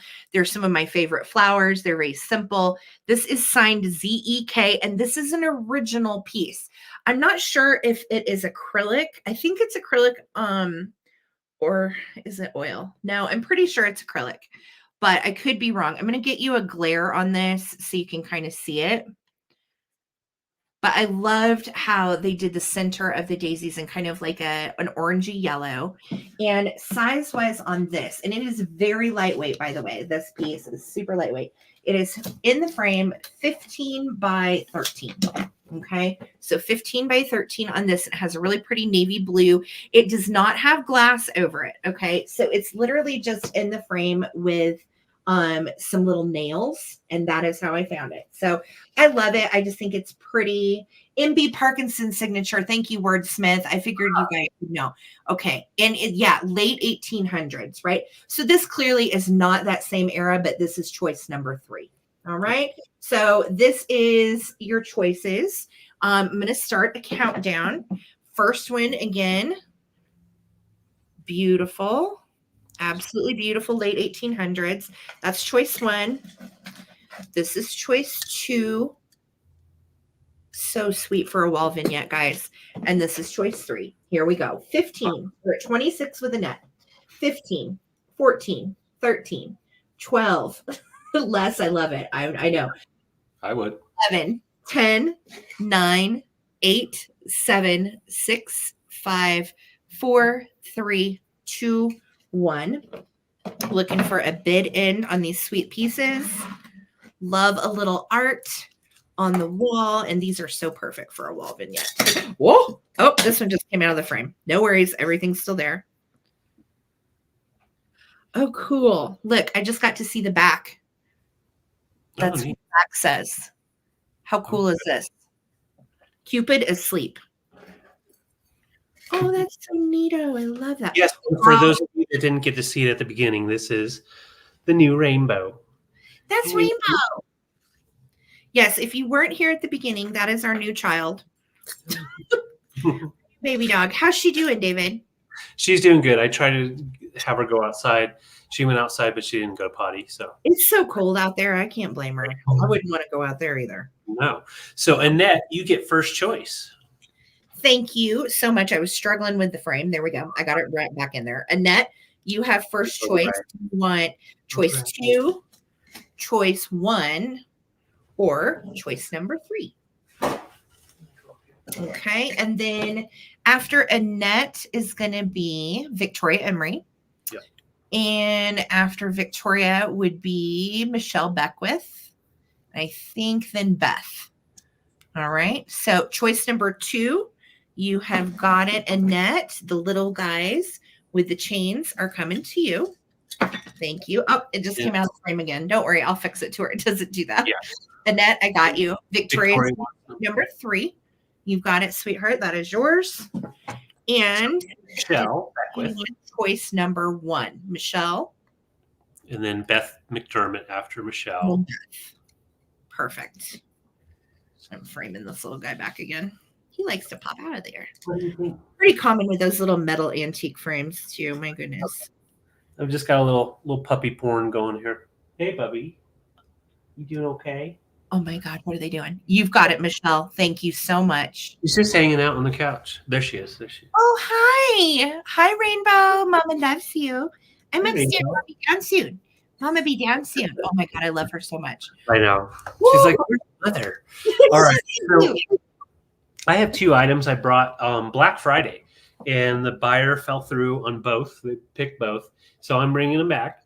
But I thought I'd wait until after the first of the year. I have a 3D viewer with its components inside, or a Fisher-Price camera. So first I'm going to show you this one from the 40s. It's the 3D story of Robin Hood. Now the story does not finish because up here there's supposed to go up to 6. Right in here there's not a disc. However, the rest are there. And it tells the story of Robin Hood, you know, that good old story. And the viewer is beautiful. It is Bakelite. And so you just put the little cards in like so. And then you just look through them with the light and you can see the stories. And then it also has the actual story on here so you can read it. I'll try to show you. Oh, yes. Yeah. So the viewer works great. And all the cards are there except for the last one. So you can make up the end of the story of Robin Hood. But it has the whole, I'm trying to put it in. Right. Theory. Yeah. And so it has a write-up over here about Robin Hood and everything. And then, you know, just a different thing on the back, just talking about all the different stories you can get in these. And this is from the 40s, and a great display piece if you wanted to put this up on a shelf and then, you know, put the viewer right in front, so you don't necessarily have to play with it. That's but cool. you can. So the second choice is from the 60s. We got the Fisher-Price disc camera. So you take the discs, and you can find them on eBay still. You can take the disc and you put them in there, and as you take the picture, it changes to the next picture. And there's one disc. It comes with its disc that came with it. I'm going to try to get in on there. You can see. Oh, look at the little kitschy fun stuff. I love that. Some stuff with some porridge, I think. Oh, that's Goldilocks. And there's not a lot of light behind me. So there's no way I can put light behind me right now. Otherwise, I would get them to shine up. But the viewer does work, and it has the little disc in there. That's neat. What's cool is the little disc or the cube turns, the flash cube turns as you hit it. Oh, so it's complete. And Fisher-Price, these are, you know, usually $30 to $40. So really good price at $20. All of the stickers are still there and intact. So great for a toy collector. So I see Les in at $20. I see you also, Annette. I'm just going to show them off like this.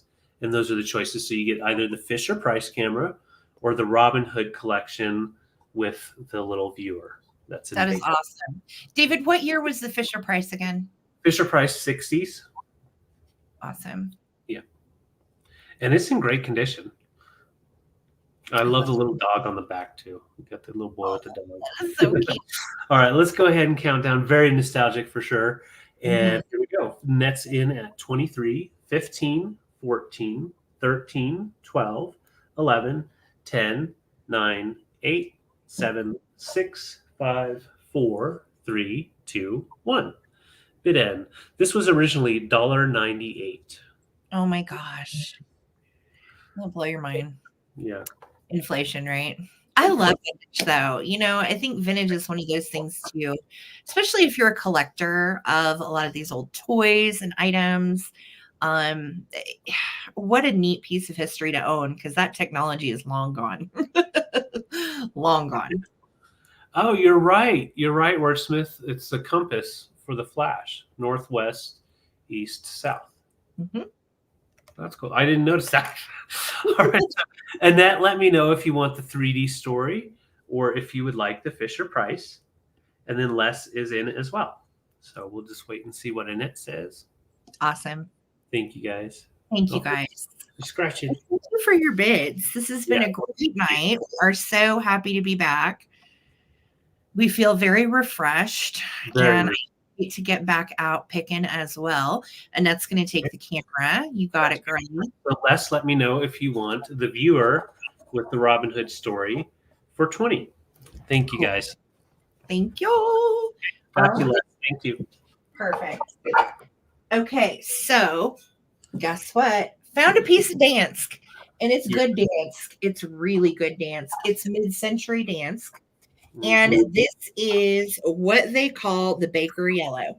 I am starting this pan at $28 based on a few. That's what I want to show you first for anybody bids. It does have a few places in the enamel, and it's only really around the edge. It doesn't have any other issues. There's no like scratches or nasty holes out of it. It's got a few, what I would call like flea bites from use around the edge. Okay. But it has these wonderful mid-century handles. This is what's called the Coleman style Baker pan. It is cast iron, by the way, made by Dansk. And this is actually made in France. Francais? Francais. So I'm going to get you really up close. Where is it? Where did it go? France is far away. There it is. I had to use my finger to locate it. Can you see that? Shut up, David. Okay. So it is a 2x13 baking pan. Fantastic for use. This one is one of the old ones. It is a really, really great mustard yellow. And if you are a collector of any of the Dansk enamelware, look how clean it is on the inside. Like the inside is actually really nice. So, yep, for special brownie baking peewees, or this would hold a really nice casserole. But yeah, a sheet of brownies. I wouldn't be mad at that. Yes. Wordsmith, this stuff is built and it was made to be durable. That's what Dansk is known for, is durability on these particular pans. And it is just gorgeous. Really a good one. Yeah, so I love it. Bottom's intact. It has that nice heat reactive, smooth bottom. And these are excellent for your vintage kitchen. And even if you like to display these, I've seen some people actually stack them with their Catherine Holm dishes as well to get that real mid-century fabulous look going. I just love it. The handles are fantastic. Great for use or display, and a very timeless Dansk pan. So again, Baker Yellow Coleman style. We are at 28 with Victoria. This is less than half of what these go for. I priced it down because I got a crazy good deal on it, and it had the little things around the edge. But honestly, a lot of them, if you look at the ones online, they all have these little dings around the edge. It's nothing major. Yep. Dusty says she uses hers. Good for you. Heck yeah. Never I know. Never pass up the Dansk when you find it, guys. Never. Absolutely. I'm going to start a countdown. Here we go. 15, 14, 13, 12, 11, 10, 9, 8, 7, 6, 5, 3, 2, 1. Yeah, I love the sunny yellow. It's pretty. Made in gosh, it's beautiful. 10 by 13, super functional vintage. Just make sure, again, don't put this stuff in the dishwasher. It probably wouldn't do much to it, but I would be worried about the patina that it would do on the enamel. So definitely just make sure you hand wash it if you do use it. But yeah, such an awesome piece. Susan Lee, congratulations. You got in there at the end at 31 and it is yours. Thank you so much. Enjoy. Congrats. All right, I've got a fun little choice. We've got some mid-century, beautiful wooden, tall shakers. We've got, and they are marked P and S on the top, so there's no painting or anything on them. So they're just a nice solid wood, like a teak type of tone. They are made in Japan. So looking at the 50s, early 60s at the most. And I love the shape. They're very tall and slender. They measure right at 6 inches in height. Oh my gosh, look at that dog. David, she's being so good. You guys, we just got her yesterday. Look how good she's being. She's just sweet. So good. So yeah, they are very erect. So that's your first choice. Second choice, I showed this earlier. We do have another Mara piece. This is designs by Mara in Mexico. Dusty. All right. And so we've got the Cocapelli. You've got the cactus and another Cocapelli. So Cocapelli, isn't that kind of helps you out with fertility and all that? Yes, Cocapelli is a native fertility god. Yeah. And he's huge out here in the Southwest. Cocapelli is on everything. Everything. Chime, Cocapelli souvenirs, Cocapelli everything. We love some Cocapelli because he would play his little flute and go through the town and get all the ladies pregnant. That really is his folklore. I'm not kidding. It really is. And the fact is that was a magic flute for sure. Got a lot of that is one hell of a flute, mister. That's your excuse, sure. But yeah, so we've got the mug and we have shakers. Yeah, don't talk about fertility gods to the show. No. All right, so Les, I see you're 15. We're going to count down on this choice here. If anybody wants to get in, you can. These have been emptied out, so you can use them. They did have actual salt and pepper in them, so I think they were being used still. Victoria's in at 16. Here we go. 15, 14, 13, 12. Yeah, you're right. 11, 10, 9, 8, 7, 6, 5, 4, 3, 2, 1. Bid end. Good. So I like the Swarovski cactus on the Mara mug too. That's same. Really cool. I like the fact that it has a little bit extra going on there. It's Mara stuff, guys. When you're out picking and stuff, pick up Mara. It's really quality, nice. Like when you feel it, it is good pottery. It really is. Yes. Last year, 23 babe came in right after the bid in. Yes. Susan, our Vuvu, is going to have first choice at 22, and then Les, you have second choice. Yep, perfect. And Tracy, I saw your bid. Thank you so much. So we have the wooden shakers or the mug. All right, Les got the mug. Oh, wait. No, Susan actually, it's okay, Les. No worries. Susan, who has wanted the shakers, and Les wanted the mug, so it worked out. Got you all taken care of. Thank you, guys. Congrats, ladies. Congrats. All right, this is my last item for the night, and then we're going to go into a recap. Okay. And I am starting this at $16, and it's going to be a twofer. Okay. So this is an absolutely gorgeous vintage 1950s tray. And I think it would make an awesome TV tray. It would make a great serving tray. But I'll tell you what, I have sold this same tray, not the same one, but like the same design tray, probably 4 times since I've been selling vintage. I own this myself and I love it. And the leaves are beautiful. They look kind of like a maple leaf, but it's in like a mauve, a burgundy, and then like a baby pink. How great is that? And then it's got pink all the way around. So I was thinking, if you wanted to put it behind your Valentine's display stuff, it would be so cute tucked into your Valentine's stuff. And it's a really nice shape. One of the last ones I sold it had some paint chips on it. This is actually really good as far as the design. 17.5 by 12 3/4. Okay. So 17.5 by 12 3/4. And it's going to come with a Valentine's Day die cut. And this has, this is vintage, late 70s, early 80s. I think it's Carlton, if I'm not mistaken. But it's super sweet. This is flocked too, where you see the dark red, it is flocked. You got a little bluebird of happiness giving this girl under her umbrella a little Valentine. Now it's got some little bendies and stuff on it. So I'm literally just throwing it in with this tray because it's cute and it's sweet and it's about the same size as the tray. So they will ship together very nicely. You're welcome, David. So that is all of it together. the darling pink leaf tray with the Valentine's Day die cut. And the die cut, let me measure this guy. So if you want to put it like in a window or on the door, you know how big it is. It is right at 18. And at the largest, widest point, you guys have been so honoring in the chat tonight, Kelly. I know, this has been great. By 14. We've missed you all dearly.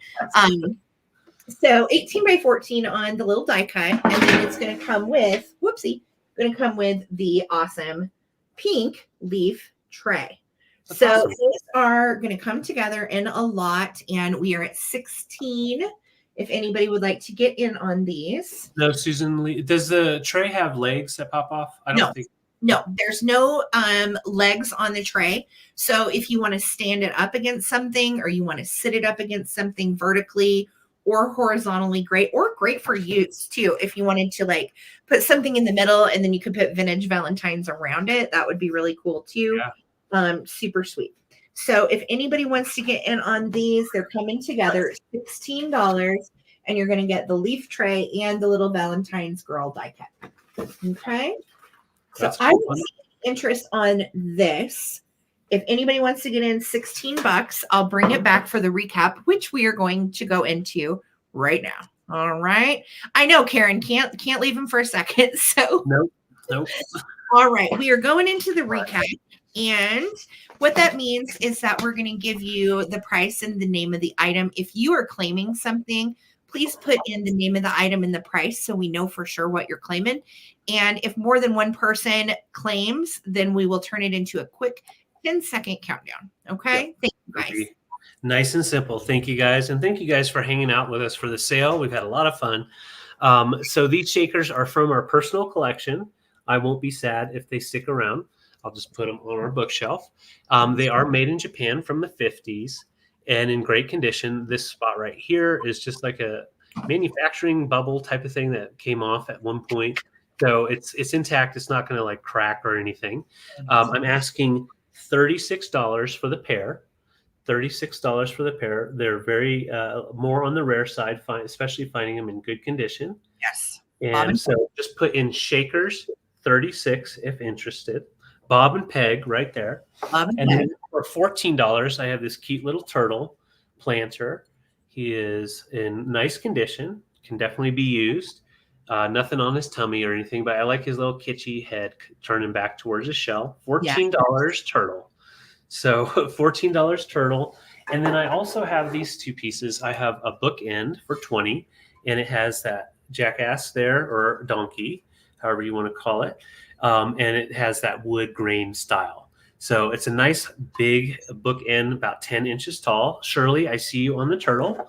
Going once, going twice. Sold, Shirley. Thank you so much. And Annette going once, going twice. And these are yours. Thank you so much, Annette. So then if you wanted the donkey, all you have to do is put in 20 donkey if interested. And last but not least, I do have this pheasant. Actually, I do have one more item. So the pheasant, and I'm just asking $20 on this guy, no damage. He's got the gold and red mixed. And I believe he's a hobbyist, but I don't know for certain. He may have been produced for like furniture companies, but has a very nice design. Just asking $20 for the pheasant. All right. And that is it for me, except one item. You have the Boy Scout stuff. Yeah. I have a lot of Boy Scout stuff that's all staying together. It was I think it was Jerry Lemons was the name. It comes with the arrow sash, the bandana, the original bandana. These are the whole set comes from the early 50s, 49 into 54. And then you have the large, his original large sash with all of the patches. Laza, I see for the pheasant. Thank you so much. It has about 20 to 24 patches and pins all over it. This values alone for over $100 up to $250, depending on the scout group and the watcher. And then role play. It comes with the handbook, as well as all these cards that have been personalized for Jerry Lemons. And I'm not going to go through them all, but you can see there's a large stack of them. So all of that comes together for $46. Its value is at least $150. So $46 if interested. And that's everything for me. Wow. And now I have to watch the comments or read the comments that just happened. And if you're watching this on the replay and there's something that did not get claimed that you would like, please let us know. You can email it and we'll get you fixed up. Otherwise, we will probably filter some of this to knickknacks and to eBay. All right. So for me, I had very little left. I had the antique postcards at $8 each. We have, whoopsie, let me get myself back over here. We have Worth Fighting For, $8 on this one. That one is from 1918. Worth Fighting For, $8. So type in Worth Fighting For, $8 if you want it. The Army and the Power of the Enemy from 1909. Super funny. Also written on, and I can't see what the date is on that one, but again, 1909 is the date on the postcard. And then I had Delighted, and this one has never been written on. Delighted, but I love the looks. Is that cute? So Lisa is going to take Worth Fighting For. You've got it early. Okay, for $8. And if anybody wanted Delighted or In the Power of the Enemy, let me know. Those are $8. This is Delighted. This is Power of the Enemy. Okay. And then I had my tray and die cut. You got it, Lisa. They're yours. Thank you, honey. And then this was $16 for the tray coming with the Valentine's Day die cut. Okay. So $16. I figured this is really cute for Valentine's Day. Great colors and nice for fall too. So you can use it in the winter time. You can also use it in the fall season with all of your leaf stuff. And that is going to come with the die cut for $16. So just write V-Day bundle 16 if you are interested in that. And that is all I had to recap. So holy cow, what a great night, you guys. My gosh, that was fantastic. We had so much fun. We giggled about some naughty stuff. Victoria's taken the tray. Some naughty things. Let me write this down real quick, sweetie. Yes, we had some fun, questionable times. So it was a lot of fun. Oh, and you know what? Let's go ahead and get you back over here. Come here. You want to come on over? No? Okay. She said, no, I'm tired of being on TV. Aw. And who took the tray? Victoria. Okay. Victoria Emery. I'm writing all this down, guys. Thank you for your patience. And hey, Karen. I hope you're doing good up there in Canada. All right. And we have got it. Okay. Thank you guys so much. That's a sold out show for me. And David is real close. And again, if you saw something that you wanted to claim from the recap, I think David has a couple things left. Just email us. And I want to give a huge thank you. Hey, Karen. I want to give a humongous thank you to Lisa for being our bid ender and the rest of my mod squad for hanging out with us tonight. It was an absolute blast. So much fun. And you guys are awesome. Thank you for all your help. David and I couldn't do this alone. It takes a team of people to help us, and we so appreciate you guys. Thank you so much. Thank you. Thank you. Yeah, it is 1 month from Valentine's Day today. So get your Valentine something awesome. Get ready. Valentine vintage. Buy your Valentine a rescue dog. Adopt, don't shop. That's my PSA. I'm a rescue mom through and through, always have been, always will be. Yep. And Little Miss Valentine, can you believe, or not Valentine, Little Miss Rainbow, can you believe her having puppies? She's a puppy herself. I know. She's just a little baby. And Nicole, she's almost 2. She's going to turn 2 in February. So I got to go down and get my hands on that dog. So thank you guys again for a great night. We'll see you back on Thursday night at 8 p.m. I may be doing some knickknack sales in between. I'm not really sure. It just depends on what my inventory looks like this week. And David and I really got to get to picking because we cleared out so much after that clearance sale. So thank you guys for that too. It was great. All right, you guys, peace, love, and vintage. I'm gonna go love on my dog. And I am so grateful for all of you that made purchases. Invoices will go out tomorrow. Okay. Guys, have a great night. Thank you so much again. And we'll see you soon. Stay safe and be good.